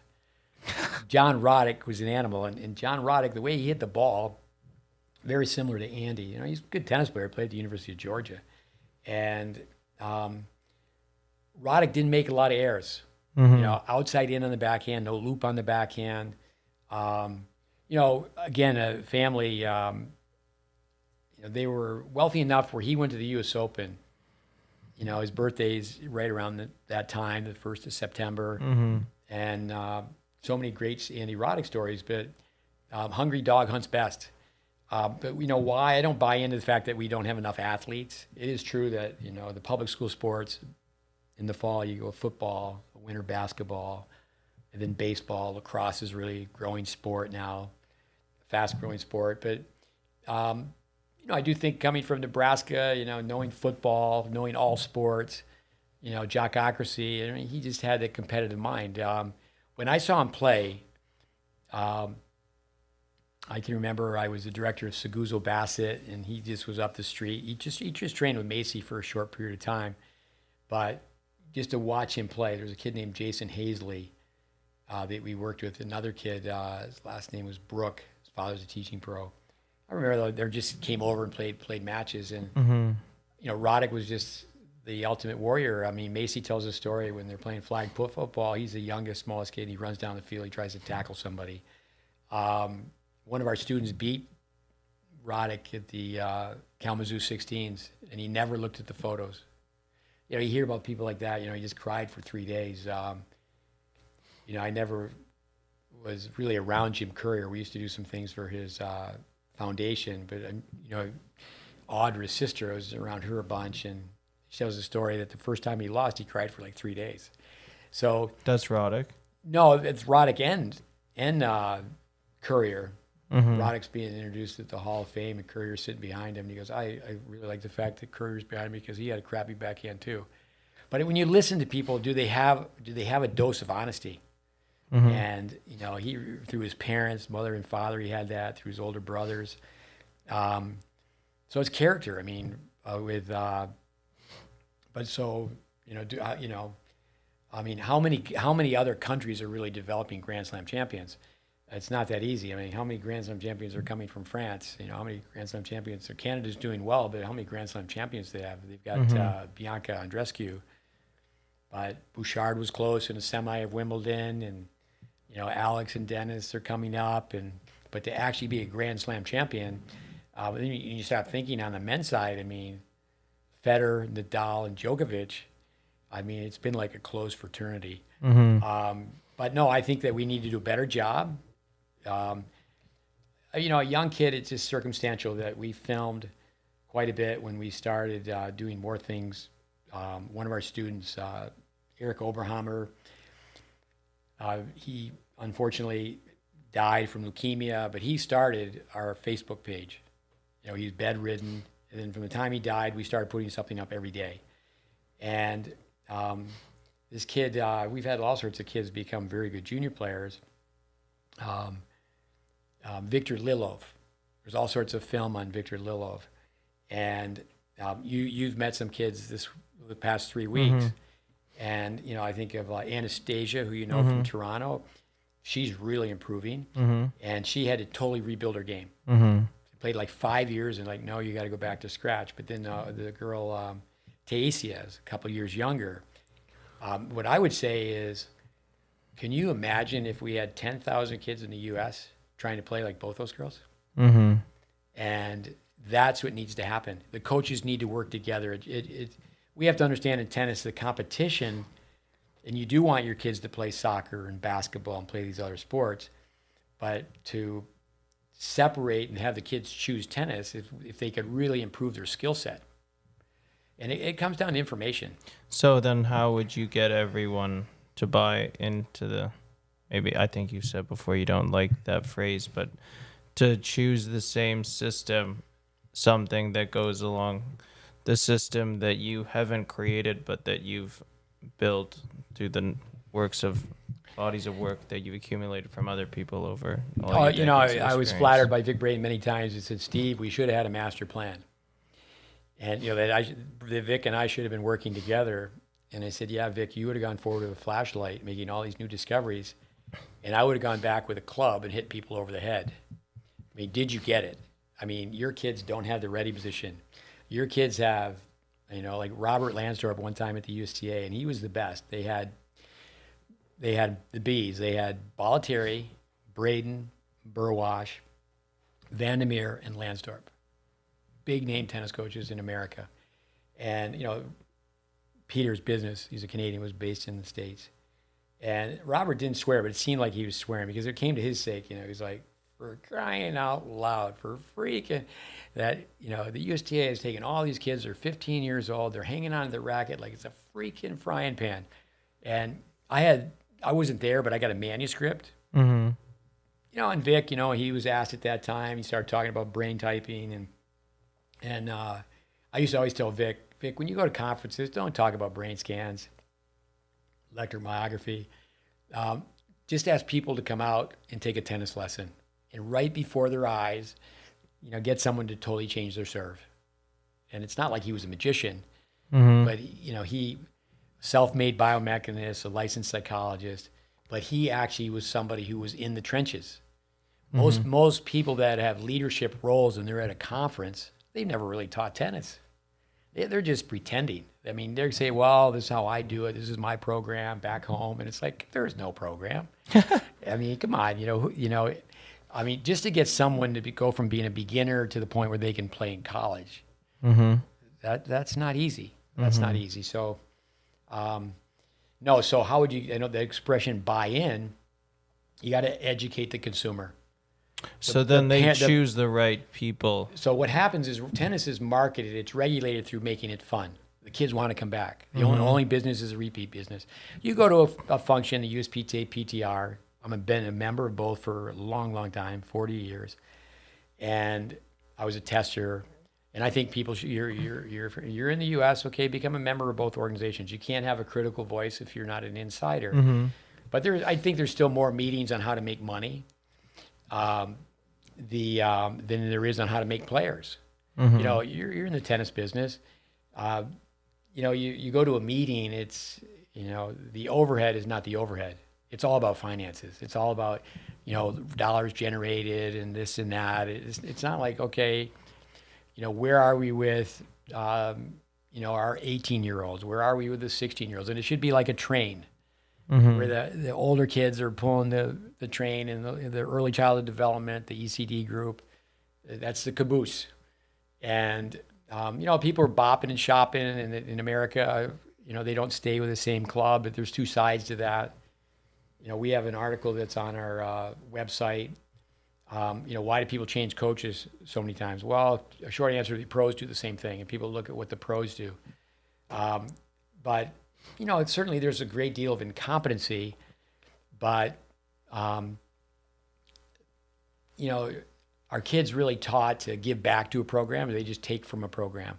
When someone is, you know, been with a tennis program, say, you know, through elementary school, now they're junior high, and now they're in high school, they should be a student teacher. They should be able to give back. You know, they should be a role model. And everybody should train together. Granted that you have to have compatibility factors, but I like to have a program where everybody starts at the same time. Yeah. You've seen that since you've been here. You know, okay, young 5-year-old, his grandfather is a student of what we've studied, and it's like, yeah, he can come hang out with us. We'll make it work. Oh, Mark. Yeah, Mark's amazing. Yeah, no, he's a pilot, you know. He's a pilot? Retired pilot. Oh, I can believe that. But the details, you know, get in the cockpit, check, and, you know, is this thing going to fly? Is this going to work? You know, that's one thing about a pilot. One time I was in Denver, where Continental was based, and I was just talking about, you know, when pilots talk to each other, they go, I've got 20,000 hours, and they talk about all the regulations and everything you have to do. And this gentleman was very nice, and the people hosting the workshop, next thing I know, I'm in a simulator, and the gentleman was so nice, he made it seem like I was flying a 747, and we're landing at night in a hailstorm. Was that a Boeing 747 Max? But it was a simulator. It was like good. It's like it's like a I don't know, a $10 million toy, and but just think about how easy it is to be a tennis teacher. You know, we put together this curriculum. We got to revise a curriculum where it took 2 years to get a degree in tennis teaching. And, you know, it still hasn't come together. But I remember telling Ron Woods, who has a PhD, and he was the first director of the player development program, as I said, there should be one of these in every state. But then the curriculum, I would say to this day, the governing body of tennis, the USTA, and of course everybody points their fingers at the USTA, and they do so many great things and great people, but do they have a curriculum after all these years? And again, Dave Anderson, Back to the Future, Braden's book. I mean, Tennis for the Future. It's fact-based. You know, again, those girls were in here. I mean, telling them, I can't have a conversation with you if you don't know the tennis court's a rectangle. Yeah. You know, you take 78, you divide it in half, it's 39, 13 steps to the net, your short ball range, da-da-da-da-da-da. Yeah. But I think kids today, they think, well, no, the coach is supposed to know that. I'm not supposed to do that. I feel like when I'm talking to tennis kids, weakest kids on the planet, is I'm spoon feeding them. And they don't feel the responsibility, like I really have to know this. And they have so many caretakers, it's like everything's going to work out. It's like, no, it's not. You know, less than 3% of kids get to the level where they play college tennis, and there's all this money spent. And I don't think there's any accountability where you say, okay, what is this tennis facility produced? You know, like all throughout Florida, they have these communities with public facilities. And of course, now, unlike back in the 70s when I first came to Florida, you think of like Chrissy Everett and all the great tennis players that came out of Holiday Park, is now juniors don't think they can learn at a municipality. They've got to be at some fancy academy. Ryder DeHart is somebody that we spent a lot of years with. He called us one time the anti-academy. Somebody can come and see us, and that just happened this past weekend. A couple of kids that have been highly ranked, very highly ranked with tennis recruiting and such, is we're going to film. We're going to film, and we're not going to use them as a magnet. Like, okay, if you're in our program, that's where academies. Everybody should know. No, everybody doesn't know. Let me slow down. Everybody should know that academies are a backroom deal. I really respect for Nick. Braden's in the Hall of Fame based on education. Vandermeer's in the Hall of Fame based on education. Hopman, so many things about Mr. Hopman. He's in the Hall of Fame. Bollettieri got in not on an education, but he got in on the environment he put together. And hats off to Nick Bollettieri. I mean, he's the godfather of the academy. And that word was based on discipline. But now everything's an academy. But kids can come to us, and they may come for, say, 2 weeks, and we don't advertise, but people send us students, and if someone is here, they're gonna play. If they're here for a longer period of time, well, I'll just let them play for the first couple of days. But we're gonna film and record, and we're not gonna tell them what we think. We're gonna tell them what we know, and say, okay, you're telling us these are your goals, but you're never gonna hit a serve. Never is a strong word, but that comes back to getting aerial. You can see movement, but you can't see forces. Is that, they're hitting it right-handed, and their left foot spinning out to the net post. They look like they're on a diving board jackknifing. Their butt's going backwards, and they've been told, toss over your head, arch your back. And, I mean, they can hit a little kick on their serve, but they don't know that the light at the end of the tunnel is a train coming right at them because they can't serve. Yeah. But yet, they're playing against other kids who can't serve. And in little kid tennis, nobody can serve. No one's hitting point-ending shots off the serve. It's just a point starter. So the economics of tennis then, because you said, well, if we were to make a really good plan, it should say, hey, you got a junior player development pipeline, and you say, how many players do we have that are coming up in the 18s, the 16s, the 14s, the 12s? Do you think, with your knowledge of coaching and the business of coaching, do you think that there's a financial incentive to tennis academies to evaluate how they structure their programs through that lens? Or do you think that the way programs do it or clubs do it is actually geared towards making more money? Do you think being more performance conscientious will actually make more money? Because it seems to me that the vast majority of clubs aren't performance conscientious because they assume it will make more money, but they actually don't know that because they haven't tested the theory out. What do you think? Well, a couple of things. I mean, you could pick a city, Syracuse, Shreveport, Seattle. And many times the coaches are protecting one another because everybody's doing the same thing.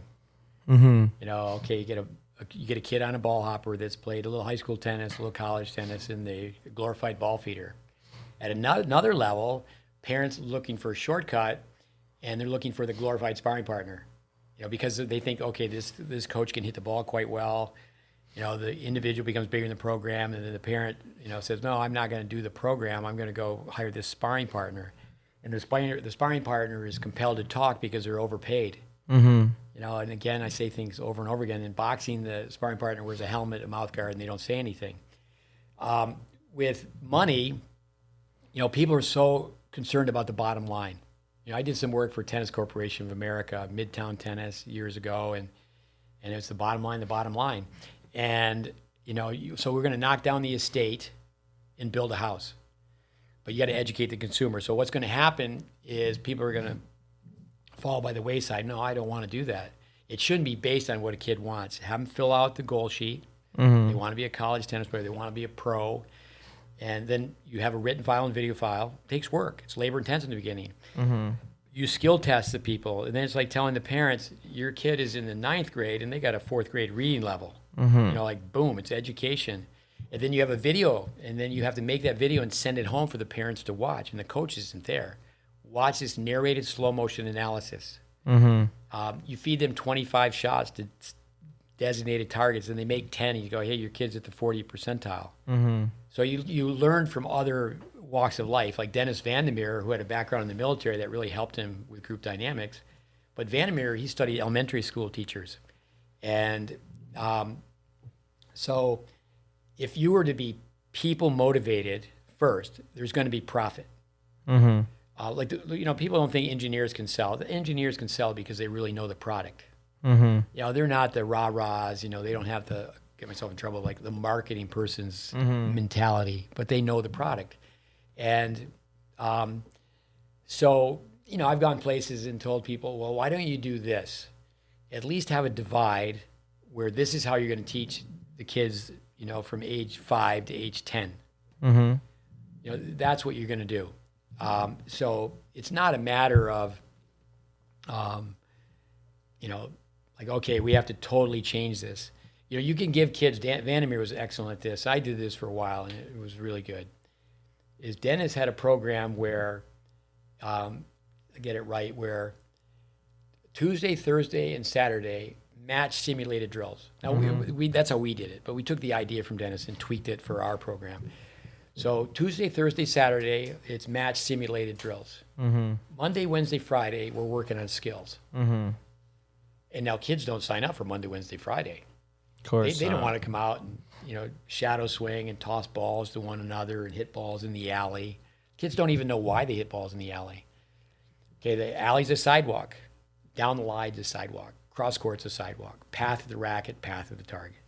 Connect the dots. A goes to B. And they don't make the connection. So, but anyway, we did that. And I was in Tyler, Texas for 10 years. The second 5 years I was there, we had a program that produced more state champions in Dallas and Houston combined. But, well, how do you get people to do that? Well, first of all, you gotta care. How's it go? Chuck Greasy mentioned that on a podcast. Students don't care what you know until they know that you care. I mean, you have to be wrapped up in your students. You get to the point where it's like, no, it's their game. It's not my game anymore. And then you just have to show up every day and work like a farmer, to produce fruit. Then what happened over time is the kids that came on Monday and Wednesday, Friday, and their parents said, oh, and you just tell people, well, I really recommend they do this. And then you get to the point where even on Monday, Wednesday, Friday, you still take one court on Tuesday, Thursday, and Saturday and go, no, you don't need to be in the mat simulated drills right now because it's going to be instruction, destruction. I remember being a young coach going, this is downright stupid. You give somebody a half-hour lesson on their serve, they're coming around, and then they're one court over when you're giving your next lesson, and they're playing doubles, and they're hitting the serve the wrong way. I can remember working for All American Sports, and this is my hockey background, they put me in charge of an adult camp, and I had to run this, on Monday night, this wine and cheese party on court, like a round-robin social. And I'm going, I'm not doing that. I said, I'm going to run wine and cheese, but I'm going to make it a practice session. And I got to make it social and make it work and make it fun. I get some music playing and rotate partners. I'll go off on a tangent on this. I did this at a place in West Hampton. There was 2 vending machines, one on the outside of the pro shop and one on the inside of the pro shop. And if you had ordered a beer, and these people had money, and the beer back then, it was a fortune. You'd order a beer, it'd have to come from the other side of the road. The place was right on the ocean, but the tennis courts are on the other side of the ocean. So some men get done, some women get done, they want to have a drink, and they order something from the bar, and they got to wait for the beers to be delivered. We only did it with beer, but I was in charge of the camp. And I got a coffee jar, a can, and I filled it with quarters. And people would be done, and I would say, so there was Coca-Cola and 7-Up in the vending machine on the outside. But inside the pro shop, we had beer against the law. We had beer in the vending machine. And back then, you put a quarter in. You just say to 2 guys, 4 guys that get done playing doubles, hey, you guys want a beer? And, I just put in 4 quarters, and I walk out with 4 cold beers. Or I had the gal in the pro shop doing that.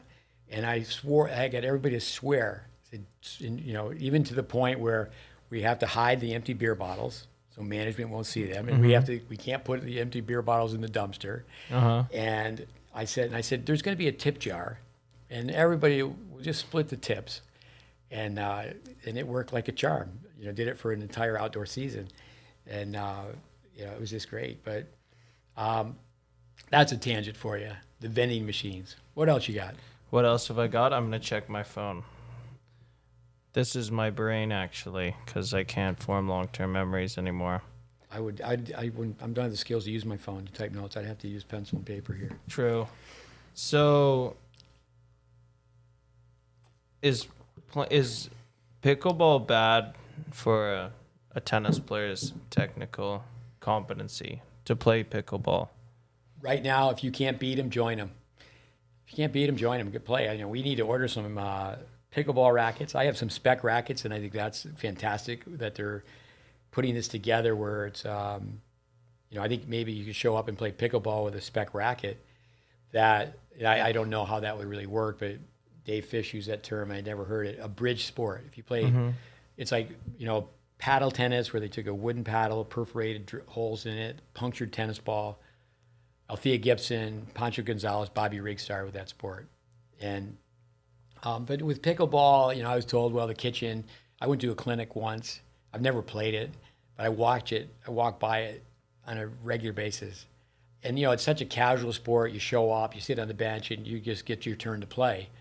And I think tennis players should show up and go, let me play. Yeah. And it's free. At most places it's free. It's fantastic how it's working.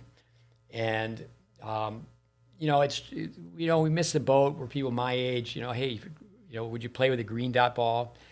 Probably not. The rally ball was 7% bigger back in the 80s. The only bad thing with the rally ball is it wouldn't go through a ball machine. Mm-hmm. But people didn't want to play with the rally ball. It was 7% bigger. It was slower. It was Are great. you talking about pickleball or tennis? No, tennis. Yeah. Tennis, the rally ball back in the 80s. So people have tried.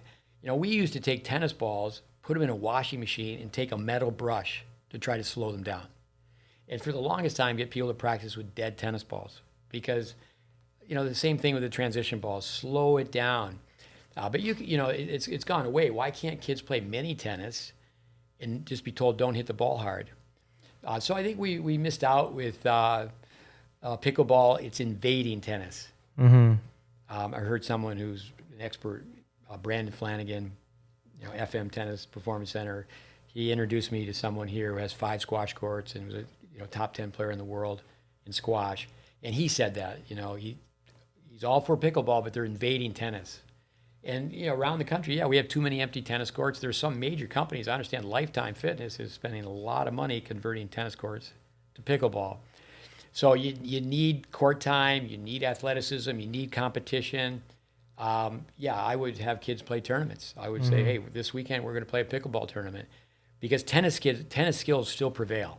Mm-hmm. And that's where a kid, they need to come in and volley and take the ball out of the air and split step, have the organized position. And most kids in tennis can't volley. Mm-hmm. On the backhand volley, young kids go to a one-handed backhand volley too soon. They think they're hitting it one-handed, but you do the film, they're hitting two-handed anyway.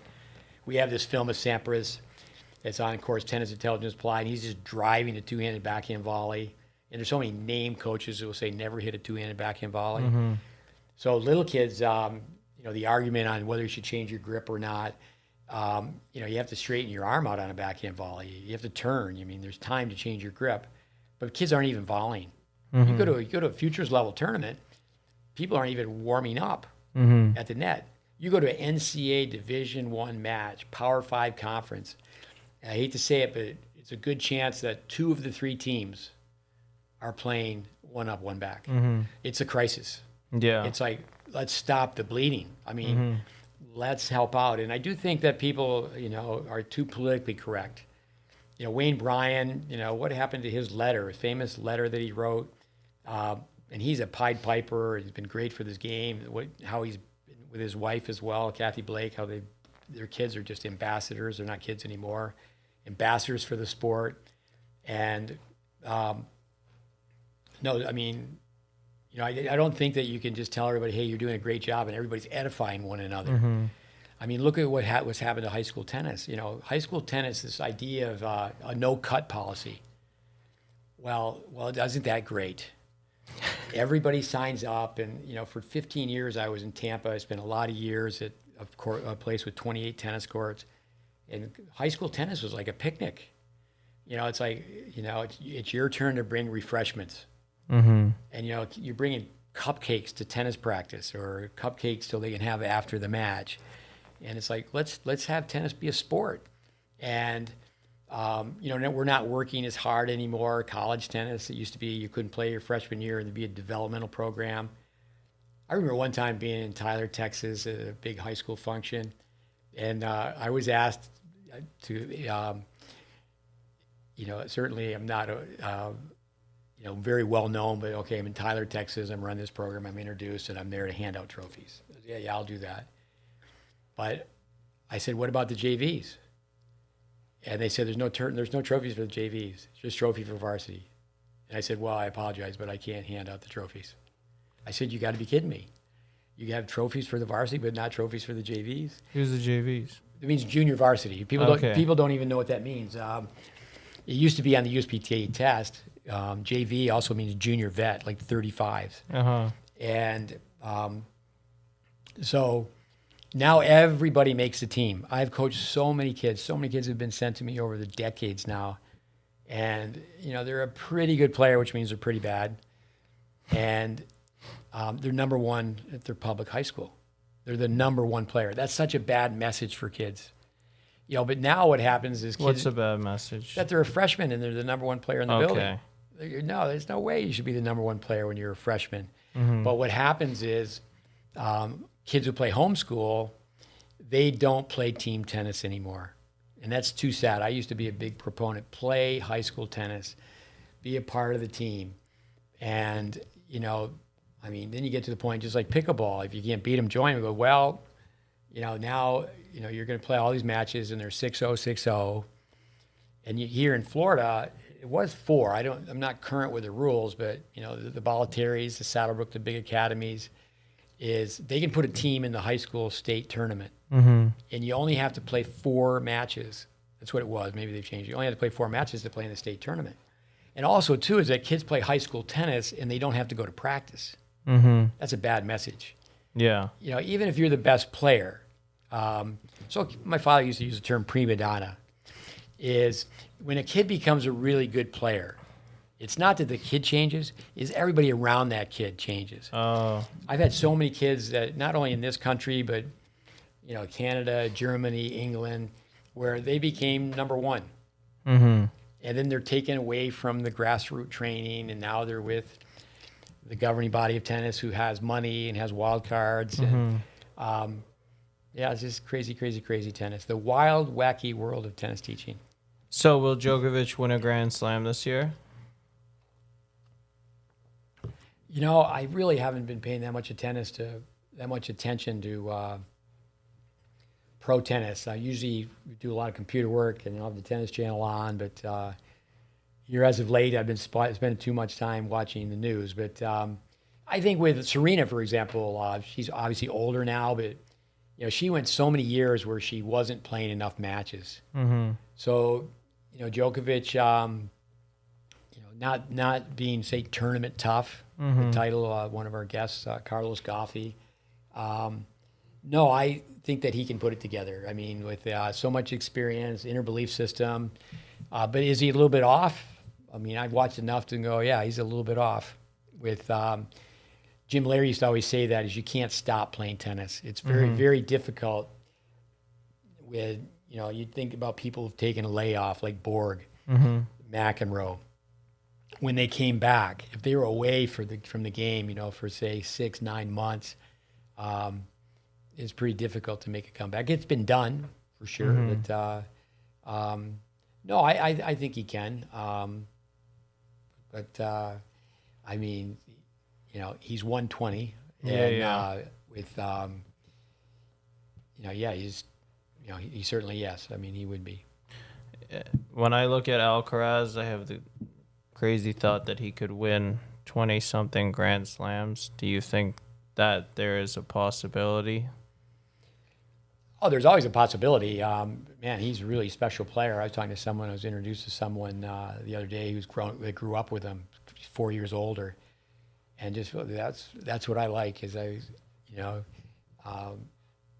was a young coach from Brazil, but he grew up in Spain and, just asked about this young player, Alcaraz. And with people knew his coach, and he's got so many coaches, but his dad's a coach, but Juan Carlos Ferrero, he was asked to do, I think, a prestigious job, like coach the Davis Cup team, and he said, no, I'm putting all my energy with this 12-year-old. He's the real deal. But, the other day I was watching him play Sebastian Korda. Korda's a fantastic tennis player, and, people just keep getting better. I mean, look at Taylor Fritz. He's a player who's got a couple holes in his game, and, the American players that are up there right now, to win a Grand Slam, TFO, yeah, he could win a Grand Slam, but, a lot of play on the forehand side, but how many people really attack his forehand? They can serve to his forehand, volley to his forehand. People don't really understand. You want to play with somebody who's got some complexities on the forehand, maybe it's an extreme grip. The best thing to do is volley into that forehand. People say, well, hit him an underspin backhand because you keep the ball low. Well, perhaps you're hitting a float underspin backhand. You're not really penetrating with speed. But you take like a Sampras. Sampras, I think a humble champion in many ways. For years, he said, yeah, I would love to play Nadal. Then he saw Nadal play in person, and he went, wow. But, you take the trajectory of an incoming volley, the way Sampras volleyed. But how many people can do that? And, I think with TFO, he wins the Orange Bowl at 15, and I think someone should have said, okay, he's a winner. No stage fright. He's a winner. And I don't know him from the Man in the Moon, but, I was around him for 2 weeks with my son Connor, and, I was Papa Smith, and, he knows everybody, and just no stage fright. Say that over and over again. And, he's a world-class tennis player. But, his backhand volley, so to have, like no holes in your game, like James Blake, I remember him saying about Roger Federer, no holes. A little shaky on the forehand volley, he would tell you, I like that story about if he was given 3 wishes. 1, that Nadal played soccer. 2, he hit a backhand like Wawrinka, and he'd save the 3rd wish. Smart guy. So, no, I'm not really current with pro tennis, but at one point, I spent a lot of time in the LA area, a lot of time in the Miami area, and had a chance to travel. And, I used to be able to just, okay, here are the top 250 players in the world, men's side more so, but, tell you about the games of those people. But no, I can't really do that now. But, you could just roll some film. If you want to watch some people play, it's very easy, even someone who's playing at the challenger level, say, okay, I'm going to watch 100 points, even 3 different surfaces. YouTube's pretty powerful that way. And I think that's all the questions I've got. I hope I was of help. You were. To start off talking about, my position in tennis, how I got in tennis. But, I've been in it a long time, and I do think we need to go backwards. And with all you have to do is, watch people play. And then in other sports, like say we're just telling those girls that, I used to wear a whistle, so I'm not coaching as well as I used to. And I should be doing that now. And wearing a whistle, and if you don't hit topspin on the return, say someone's just trying to hit, they're a righty and they're trying to hit an inside-out backhand, getting the ball away from the net person. And then the point stops. You don't play the point. Or you're playing singles, and once the kid backs off a backhand and they're on the baseline or behind the baseline, you just blow the whistle and say, no, play again. Don't play that. Don't play that point. And you think about someone like Bobby Knight in basketball. If someone finally got something, and they would make a point where everybody had to go run to their notebook, and they'd have to write down where somebody on the team finally got the message. Of course, Bobby, all you dumb SOBs, go sit down, get your pencil and paper out. But they're showing up with a notebook. Most programs in junior tennis, there's no chalk talk. There is no place in the club where, okay, let's sit down, let's look at film, let's get a board, let's talk about, strategy. And, it just becomes another tennis lesson. And I think if I go talk about it over and over again, the KISS method. People think that we're high tech. We're really not. Jack Groppel, who was a guest on the podcast, biomechanics. How does it go from the top? From the bottom, bionomechanics, biomini mechanics, biomaxi mechanics. Mm-hmm. You know, the internet gurus are making it sound like they know biomaxi mechanics. Mm-hmm. And I would say, well, how they teach the forehand, I said, well, if that's how a snake goes down a hole, slow motion, let's watch how that snake went down the hole. That's how most people are trying to hit a forehand. Mm-hmm. And it's like, are you kidding me? And there's so many moving parts, and they don't interrelate the ready position to the volley, the ready position to the volley, to the backswing for the forehand ground stroke. And it's like, no, it's not going to work. And all you have to do, we did that the other day, a Vandermeer drill, is you take a target, you feed 10 balls, Mm-hmm. and then you have to hit the target, but then you have the other kids training and say every time they hit a ball, put the ball down where it went. Mm-hmm. And you do that once, and you go, you're not even close to hitting the target. Mm-hmm. And then when you do it the very next time, they're better. Because life gives you the test first and the lesson second. Is we need to test kids. We need a skill test. And then if you let a kid know, like in basketball, okay, the kid's in a rowboat, they're in the middle of the ocean, and the coach says, that kid couldn't hit water. He's in a rowboat, middle of the ocean. The tennis court, yeah, we can tell some people it's small, it's 19.1 degrees, but if you tilt it up on its side, it's as big as the side of a barn. Mm-hmm. Now, Dennis Vandermeer used to do a drill. I remember him taking a player that I worked with. He used to just try to blast the ball, and he wasn't the best player, but brawn versus brain. He's 17 years old, and he can beat the younger kids just because he's bigger, stronger. And Vandermeer took him on the court, put the basket in front of him to protect himself, put one of his coaches at the net post, had everybody watching, and he said, you can't beat a blind person with no racket. And he'd feed the ball to one corner, and the kid would miss. And then he'd open his eyes and ask the scorekeeper at the net post, what's the score? Love 15. And then he'd feed the ball, and of course the kids get embarrassed because there's people watching, and there's got to be accountability. Mm-hmm. And there's got to be study. Like say Lansdorf, hit 100 balls up the middle, hit 100 balls deep up the middle. Now his famous drill where at the end of the lesson, he just feeds people side to side in the way he feeds the ball. And he used to talk to his students that were millionaires the same way. The ones that went on and like an Elliot Telcher was playing pro tennis, and he's ripping the ball corner to corner. Can they just move corner to corner and hit the ball over the service line? Mm-hmm. And when they miss, they got to go back to zero. And he just keeps running them and running them. And again, I don't think there's accountability. Can you hit the target? And that's where, for us, I don't think that you should teach tennis and a kid comes out and you don't film and you don't skill test. And then you have to let the parents know. Fan is short for fanatical. We tease kids and go, yeah, you got two people in your fan club, your mother and your father. And they love you. They're not trading you. It's unconditional love. The wife may trade the husband may trade the wife, but they're not trading the kid. And then, Vic Braden, no, every day is not a golden day. Mm-hmm. And say, no, you've got to have skills. And, some kid is in the driveway shooting basketballs. The target tells them, hey, that must have been a good shot. Tennis, people don't understand the target. Mm-hmm. They think the target's low and huge because they see the target through the net. But the target in tennis is the same in basketball. It's small and it's elevated. Mm-hmm. So like teaching aids, okay, here's a hula hoop. You can put the hula hoop on the other side and say, okay, let's hit some cross-court forehands. And then, kids on their own, they don't. Do they come early before practice and stay late? They don't. And just get a friend and go, hey, there's an open court over there. Let's hit a half-hour cross-court forehands. And let's hit a half-hour cross-court backhands. Because they find it boring. And they go right to their cell phone, which they find exciting. And to find a backboard. I meet a kid and go, by foot, how far is a backboard from your house? By bike, by car.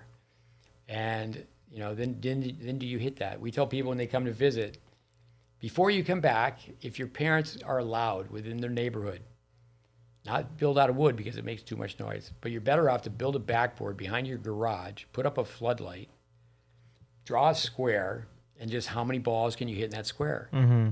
And again, you do the ordinary and extraordinary amount. Mm-hmm. Let me ask you a question or two, and we'll sign off here. Sure. You've been here 3 weeks.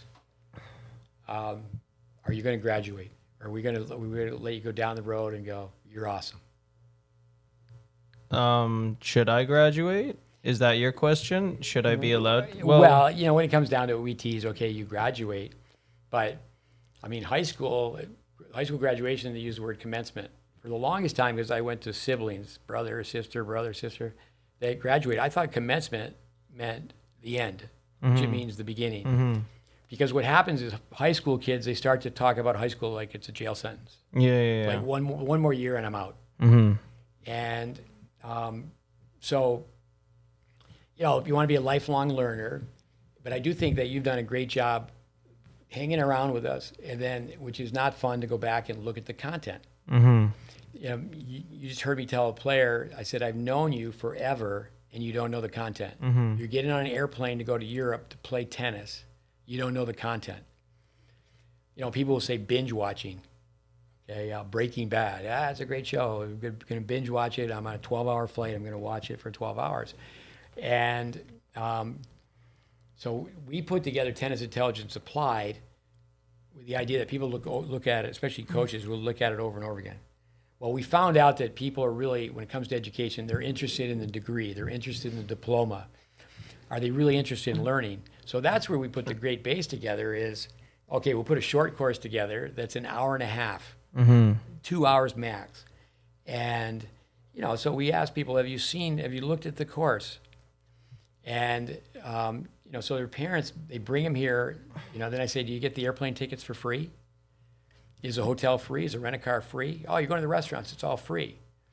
And, we had a couple of kids here the other day, twins, 14-year-olds from Charlotte. And, I'm in the parking lot and I said, all right, guys, you don't have any school, you're on spring break. Go back to the hotel, go to the hotel gym, do the shadow swing routine in front of a mirror, and then spend some time studying content. And the dad goes, oh, they must be tired. And I said, your kids won't make it. I'm old enough now, and I talk to the parents. I mean, I talk to them like they're students. I go, you're gonna talk to your son that way, or your sons, and no. So, people need to have some crazy love. Like, okay, we just trained, 6 hours today with video work. It wasn't 6 hours on the court. The people here on a longer period, they didn't train 6 hours, but maybe they was 6.5 hours. And then it's like, no, okay, your day is done. Well, go home, get some energy, take a shower, you're getting something to eat, and then go to work. But for yourself, what did you learn more from, the videos or being here? Being here, because the videos give me the fundamental base of what we're doing, but then through working, particularly because I worked most with Roberto on the technical development of certain players because you were running everything, just seeing him identify what's going on, because I don't really have an eye for it. So then seeing him say, if I miss something, it's like someone's not keeping their head down at impact point when we're doing shadow swings and I miss that, then he points that out, then seeing how he's going to explain that. But then when I watch the videos, I just hear, oh, you need to keep your head down at impact point. During the shadow swing, being able to see how what he identifies that I miss, and then how he explains it and then solves the problem. That was the most beneficial process for me to learn. I think back to the question of if I've graduated from this program, I don't think I've graduated from this program, because I think I can only graduate from the program when I know it like the back of my hand. I have to have immediate recall of it, and I also have to be, not only do I have to have immediate recall of the information, but I also have to be able to look at a situation and look at someone's forehand and say, these are the 5 problems with their forehand right now, and these are the drills that we do to change it. And I have to be able to recognize it. I recognize the problem, know what the drills are straight away, and just be able to explain it automatically without even thinking about how I'm going to construct the message to the student. And only until I've gotten to that point And basically, when I've gotten to that point, that's probably when I've developed X amount of players down their developmental pathway, however we would quantify that. So only until that point, but then it's an endless learning process. So no, I don't think I'm anywhere close to that, but I think I've started finally becoming a tennis coach, because in a way I don't really know what I've been doing. I've just been really encouraging students to get better. And I think students have been getting better, but a fraction of what they could be if I was just giving them the right information. But I was largely ignorant that I wasn't giving them the right information. And then I would go and look at I'd look at different sources online, and the sources I looked at, now I can see that they're just providing me the wrong information. So it was the blind leading the blind. Now you speak well. One, Dennis Vandermeer, one time I was in Atlanta in a tornado touchdown.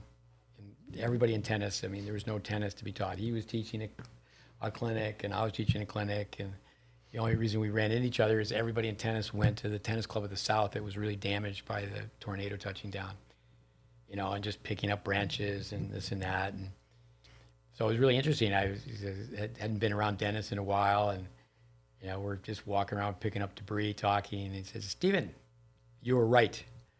It's not certification, it's education."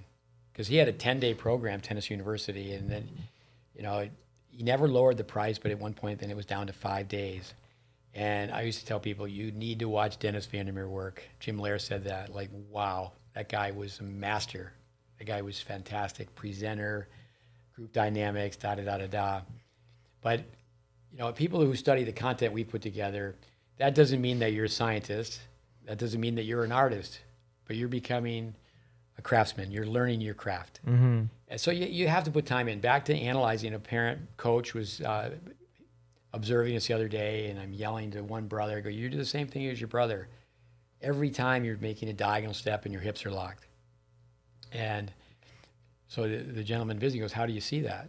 And I go, "Well, you got to be an outlier."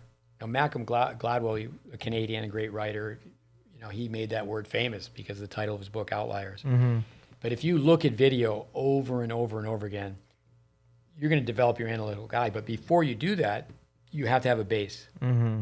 Again, the FedEx logo, there's an arrow in the middle of it.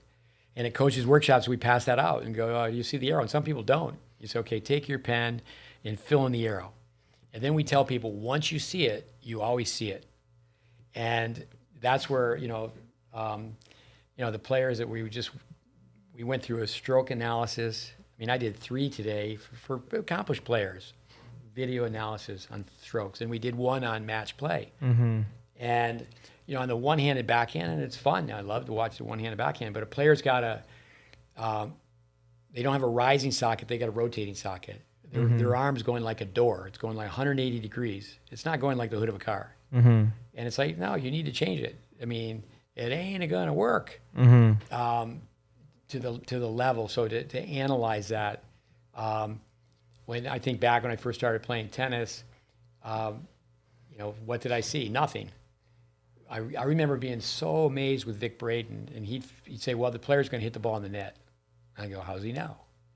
And so, say for example, he changed someone's grip on a backhand. It doesn't matter, one-handed or two-handed. But when I first met Braden, it was more one-handed backhands than two-handed backhands. But so what happens is that you change the grip. So now they have a new grip, but they have the old wrist position. Because if they had an inefficient grip, they had to change the wrist. So he knew beforehand that the ball was going down. I thought it was like a magic act. I just didn't know. So someone has a forehand grip on their serve, and they swing straight ahead. Now you give them a continental grip, they're right-handed, the ball goes way to the left. If you really study Braden information, it's so relevant to this day. Mm-hmm. If you really study it, you actually learn more away from Vic Braden than you do when you're with him side by side. Mm-hmm. It's because you need to take the information and apply it, and then work it, and then be out there in the trenches. Mm-hmm. On our podcast, we want to continue to interview trench pros, people who've been in the trenches and are truly trying to teach tennis. trying to help people out. But I hope people found value to have you here asking questions. It was great to have you here. You got big time people skills. You're fun. You're a guy that we would say is you're good in the locker room. You know, the Bear Bryant thing, when Bear Bryant said, and he got his name because he did at a carnival wrestle, the famous football coach, University of Alabama. He wrestled a grizzly bear. Of course, the grizzly bear, they had cut off the claws and he was wearing a muzzle. But he told his coaching staff one time is that this isn't going to work. I'm the grizzly bear and all you guys are teddy bears. We're going to switch it around and you're going to all be grizzly bears and I'm going to be a teddy bear. So you, for yourself, with your sense of humor, is you have to learn, especially when you're going to be around tournament players and older players, that there's a time to be funny and there's not a time to be funny. And then as the coach, and you've used the term coach quite often, is that for us, teaching is information transfer, coaching is a human relationship. A coach brings out a story of a player. I love this definition. A coach brings a story out of a player that they wouldn't bring out themselves. But you have to set the tone. You know, you have to say, okay, we're laughing right now, but no, right now we're not laughing. And you can even just tell people, no, we're not laughing right now. Hug your racket, eyes straight ahead. Yeah. And then it's like, okay, you know, it's very important for people to be able to laugh at themselves. Thomas Jefferson, integrity and humor. That's one and two. So I think it's great you have a sense of humor, and I think it's great that you're so interested in having integrity. I mean, for me, and I'll end by saying this, how could you look a kid in the eye? I mean, but a lot of times level 2 ignorance, they don't know. But if you've been introduced to some information, go, this makes sense. I need to get a hold of Braden's book, Tennis 2000. It's not obsolete. You know, physics is not a fad. And what Getting Aerial was talking to us about with, you know, where are you generating forces? And that had, you know, going back to that was so refreshing with Getting Aerial. Braden used to say things like, you got to feel your body segments when you hit your forehand. You set anchor on that front foot. Of course, when I say that, that's a Welby Van Horn term, set anchor. Braden used to say stabilize, and then feel your body segments off that front foot, and you got to be lifting. It's a lifting game. Obviously, he was saying that long before Gideon influenced his tennis. But, you know, can you look a kid in the eye? And I have to thank my father for that is, you know, my father was somebody who could work with the neophytes, work with the beginners. My brother wrote a book. The first time he wrote it, I gave him a hard time because he didn't dedicate to anyone. And I think he wrote 10 books in total, but he dedicated one to my father. It's emotional, where he said, my father understood the true meaning of sport, participation. And kids are leaving the game because they're mistaught. And, you know, when there's most programs, they don't have an orientation. Kids are hired because they got personality, they can hit the ball a little bit. You go to Everyday Tennis Club USA, and the little kids are the ones that have to have the best teachers. And that's not what happens. They have somebody play little high school tennis, and, you know, they have people skills, and then, I mean, that's everyday tennis. And it's like, Braden, there's no substitute for a good beginning. And, you know, when you meet someone, and now there's been so much research done with the brain, and like, hey, kid, you got so much bad myelin. The athlete's a biocomputer. Now we got to deprogram, reprogram, and it's just not fun. But information is one thing. Applied information is another. And, you know, someone's got too big a swing on the forehand. Well, do you have 20 corrective measures on how to fix that? And if you do, you're looking for 21. And if you're out there in the trenches, you're going to figure out 21. But you know, it's a fantastic opportunity to be a teacher and have the opportunity. Of course, our lane is so much working with juniors, but it's the same thing for adults. Entry-level adults. Braden, I can quote that guy all day long. Beginning tennis players buy tennis clothes and then they wear them to the grocery store. And because tennis is a very difficult game. That's one of the reasons pickleball is growing. It's just instant fun. Well, fair enough. Okay. I mentioned that earlier. Can't beat them, join them. Okay, let's get tennis kids. Let's get tennis people playing pickleball. And go, hey, you're going to be great. But they're not. People are not going to be that good at pickleball because we're not teaching people to volley. We're not teaching people to volley. It used to be a finish player was a person who could finish at the net. So that's how you can make the connection between tennis and pickleball. Yeah, no, it has to happen. And we're losing tennis courts. Mm-hmm. But it's activity. There's money tournaments now. Mm-hmm. And, we have kids weekend after weekend going to Battle of Boca. I understand Ryder Hart, who spent years with us. He's a great competitor. Mm-hmm. He's somebody who he was with a year after year, but he lived at home, which is normal. He was a day student. And, we had the students who were around us living with us. That's a whole different experience. Because, you're going to lunch and you're talking to a kid here, you're talking to a kid there. But he's got the competitive juice. So, I've been told that he's playing pickleball and he's winning money and he's good at it. Of course he's good at it. But with, no, I think it's here to stay. Will it ever be bigger than the U.S. Open? It's growing at a faster rate. I hope not. Than tennis. But we in tennis have to work together, and we don't. We have to work harder, and we don't. What happens is one coach is saying, I'm better than that coach. And, there's no great coach or no greatest coach. When I was dumb and Andy Brandy was dumb, I was 2 years younger, we're in our 20s, and I was going, Vic Braden's the best. And he was saying, Welby Van Horn's the best. Well, the great thing about that is through his, Joe Brandy, Andy Brandy, I ended up getting to go work for Welby. And so obviously great, but no, so with, can you look a kid in the eye? And, just say, it's like Nick Bollettieri has all these great lines. Some kid cheats you. Say, hey, you going to be able to sleep tonight? Instead of, Arthur Ashe said, don't lose your cool because then they cheated you out of your emotions. Just, after 2 times, 3 times, whatever the max is, you go get an umpire and you keep your cool. Of course you're going to be cheated. It's part of tennis. But with, do tennis teachers think, I'm cheating this kid? Okay, Dennis Vandermeer, you can replace money, but you can't replace time. And if there's a kid right in front of you and they tell you they want to play tournament tennis and their parents are committed to helping them out, and the kid's got a palm-up serve, or Bud Collins, they got the Hawaiian grip. It's not just they have this extreme grip. The butt of the racket's almost hitting their earlobe. And, they get the ball back and they're winning some matches and it's like, I think they're pretty good. And it's like, whoa. But we need to work together in tennis. And, that's where there should be standards. Dennis, I think, at one point with the PTR, are they there now, the Professional Tennis Registry? The USPTA, I think years back, it used to be, I remember Doug McCurdy was in charge of, he had some leadership roles with the ITF. It was one time in charge of player development with the USTA. I remember he used to say it's great at Saddlebrook, this famous place in Tampa, which I know quite well, that every coach is different. Well, every coach is different. My father used to say, wouldn't it be boring if everybody was the same? We have that list of the 20 different types of pros, which we made a podcast out of. But with, people are going to have style. My style and Roberto's style are different. He's the bad cop and I'm the good cop, right? Of course. And, I did a lot of things with Andy Fitzell. He was the bad cop and I was the good cop. So you need the yin and the yang. You want to have every personality on a staff. But people have to be speaking the same language.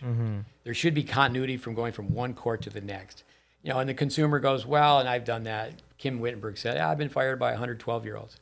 I don't think he's probably been fired by that many, but I've been fired by quite a few myself where, I don't like that, Mom. And what do people do? They go on a national search for looking for another coach? No. They go a few miles down the road, and what do they find? They find someone who tells the kid what they want to hear. And they find someone who's going to let the kid just play. Because it's all about money. Yeah, and if, again, I'm repeating myself, but, you keep the kid happy. But, so what we do is we market through the parent. I got an email from someone in Australia today, say, hey, can you talk about, people say, well, if you teach tennis that way, the kids won't have any fun. There's a book that in my library, How to Talk to a Kid. Hey, you want to be a champ or a chump? And, okay, what should we really, you said that you want to be a pro. You said you want to play, kids write down, I want to play at Stanford. I want to play D1. But you put down you want to play Division I tennis. And this is what it's going to take. and start to train, and that's what we're not doing in the U.S. like it's done in other countries. We're going to train that kid as a young athlete. We're not going to train him as a client. We're not going to train him as a member. It's having the appropriate lens. Say that again? It's having the appropriate lens to look at the person. But again, Peter Burwash, and I know we have people that said they've listened to every podcast. Okay, the pro's personality. The personality needs to make it work. You know, the game-based teaching, you can have kids drop hit balls in the alley and make it a contest. Move up, move down. We did this the other day, the spider drill, and you'd have kids on one side of the court, kids on the other side of the court. They do the spider drill, and whoever wins, they move up. Loser moves down. So you need, Vandermeer is great at that. You need to con the little buggers. You need to make it fun. You know, I'm in a park, or actually it's a private school, and there's a swing set and a zip line, and there's some young kids there. And I said, okay, we do this for 50 minutes. You can go over there for 10 minutes. Yeah, you know, behavior reward. And you know, I tell parents all the time is that I'll shut up. You don't do this. I was teaching at a club one time, and sugar's a drug, and okay, well, we're not going to give them sugar, but you just show up with all these little packs of Tic Tacs. So the kid hits the cherry off the ice cream cone, the backhand, say the forehand. They shake hands with the giant. They freeze. They tap their back toe for the 3H system balance. And the kid does it one time, and the mother gives them all 40 Tic Tacs. And I go, no, Mom. What you're going to do is give them, they got to do 10, and they earn 1. But then you don't give it to them until afterwards, but then they can lose that too. You just explain the rules of the game. So, you know, if you do 10 in a row, you get 1 Tic Tac. But now you got to do 10 more if you want 2 Tic Tacs. But if you don't do 10 in a row, you lose the first one. And so you're out there, and it's like Sandlot Sports. Is that some people, they're playing Sandlot Sports, they create the rules so they can win. Again, Vandermeer would do that. Okay, we're going to figure it out. You know, we used to have a form tournament and give out prizes. You know, we'd have judges, and just in one day, we used to film this at Tyler Junior College camp. But we had a staff where we trained people for nine months. We had a gym that these dancing girls had that performed at the White House twice. All these mirrors. And okay, we're going to go in and we're going to learn the body balance system from Welby Van Horn. We're going to learn the grips. We're going to learn the shape of the swings. We're going to do all these things, again, applied information. Yeah. And that's where, people look at we have to do a better job. We're making some changes where we hope to do that, giving out more free content, trying to help out the person who really wants to learn to teach and play better. But, you know, I think what happens with a lot of young coaches like yourself is you can see in the kids' eyes they're getting bored. So then the teacher cops out. And I just give them what they want, which is jailbreak. Yeah, let's make it fun. Around the world, you know, people are putting 2 people on this side, 6 people on this side, all these empty courts, you know, and it could be called Tennis Olympics, this and that. You could do the drill. It's a really good drill if you have great strokes. We talk about Brookhaven, where Anderson runs a program, and they call it a 3-zone doubles, and you have to win off the approach shot, and then you tag up. You get to win off the volley, you win that, then you get to win off the over, then everybody runs to the other side. There's college teams that warm up that way because kids get all pumped up and they're having some fun doing the drill. And you want to have fun, but at the end of the practice, really who you're marketing to is the parents should show up, and then if the kids are complaining about practice, Vic Edwards, Yvonne Goulagon, great champion, Wimbledon champion. She won as a mom. She won twice, and she said, I didn't like what Vic Edwards would do where they would shadow swing in the beginning of practice. And, you know, granted, you look back at Mr. Hopman, he used to do that, and granted that, okay, there was some misinformation, but they were still thinking ready position, unit turn, there was a backswing, there was contact, there was follow through. That's all gone away. People don't even teach that anymore. You know, you just hit some balls. You know, you watch people, they don't even have the ready position. You know, I mean, you saw some films being made last night. So, anyway, to be able to look a kid in the eye, I mean, going back, and there's it's all out there.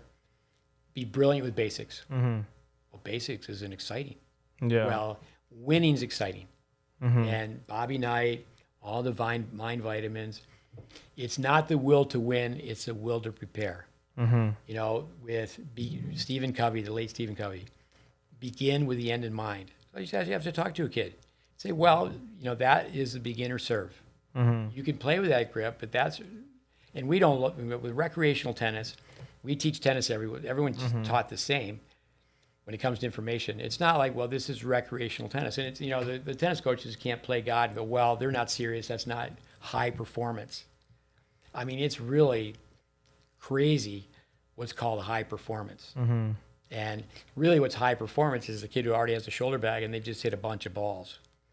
And but anyway, it's been fun to have you here. I hope the listeners got something out of this. It's certainly been a review, I think, because I've made a lot of repetitive comments, but I'm certainly no Vic Braden, but when I worked for Braden, anytime he lectured, I sat in the back of the room because you got to hang in there, and you need repetition, but you need reinforcement. And the more you can hear the same message, then you get a higher level of understanding. And so it's great. You've gone through, like, say, Tennis Intelligence Applied. I think we have 200 questions at the end of it, or 250 questions. But you're not going to go to a conference and listen to someone speak for an hour. You're not going to, it's worse yet, you're not going to look at a YouTube clip and go, this is how you hit the forehand. I mean, that's just not going to work. You need to go, and what you've done is you've watched this work for 3 weeks. And then also, too, when you watch the kids play. Now, what we should do with a couple of the people that are here, actually, we did that last night for a few minutes. We have a player here from Japan, been here for 6 weeks, and we went back and looked at his film. And so, reset on the backhand, racket face open, outside in, horizontal pull on the backhand, and that's one of the reasons he's missing wide. And it's like, let's go back. And, so from day one, we said, no, you want to have the racket up high, let the racket go low. When the racket face is closed, then and only then can you swing inside out. So then coming back to studying content, can you say that? It's not like we're trying to be dogmatic, but, that's how I used to train people. Write that down. When the racket face is closed, then and only then you can swing inside out. If the racket face is open, you cannot use gravity. If the racket face is open, you have to recruit muscles.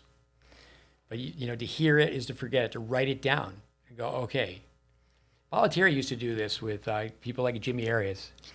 Arias is good friends with him and teases him about, hey, you didn't teach me a backhand grip. But old school, Balotelli would make people go to a blackboard or even take a pad of paper, like old school. They don't do this anymore in school. It's called abusive. Write this down 10 times. The Bart Simpson routine. I don't know Bart Simpson. You know the opening of The Simpsons where they show Bart writing on the chalkboard because he's in detention that he won't do a behavior again? I was told by John Doran, who went to Harvard twice, MBA guy, and he told me that The Simpsons has, it's two targets. They're actually making adults laugh and they're making children laugh at the same time. But I have never seen one episode of The Simpsons. I am not a Renaissance person. I'm pretty one-dimensional. But I got to check out The Simpsons. It's okay. There's more to life than TV. I've been told I need to go back and watch Star Wars. I miss Star Wars. But anyway, Will Reznek, the Canadian intern. Great to have you in the house. Did a very good job not saying anything crazy about the Canadians. We can't say that now because John McEnroe, I can't believe the Canadians are producing better tennis players than us. I can understand where they produce better hockey players. But I used to say, what do the Canadians use snowshoes for? And that's what they use for a tennis racket. The snowshoes, once the big Prince rackets came out. And they used to call it Canadian doubles, where you'd have 3 people play doubles. And I used to tease, I didn't know that. They call it Canadian doubles because there's only 3 players in Canada. But now we have to be humble because, and Canadians are doing it not through methodology, not through systematic coaching. No? They're developing players because they have hungry immigrants. Oh. That's what they're doing. I've spent a lot of time. I've lived in Canada. I grew up right next to Canada, but that was back in my hockey days. But I've lived in Canada, worked with a lot of Canadian coaches on a regular basis, just here in the last 3 months, I mean, maybe we've had 30 Canadians here visiting, players and coaches. Yeah, no, you have some exciting young tennis players. But thanks for being here. Thanks for this podcast number 90. We're heading towards 100. And I'd like to thank everyone for listening, especially those people who told me they've listened to every one. All right, Will, baby. We'll check it out. Adios, amigos. Thanks for listening, everybody. Will, the new handshake. All right. Thanks, Coach. You're more than welcome. Thanks. Thank you, listeners.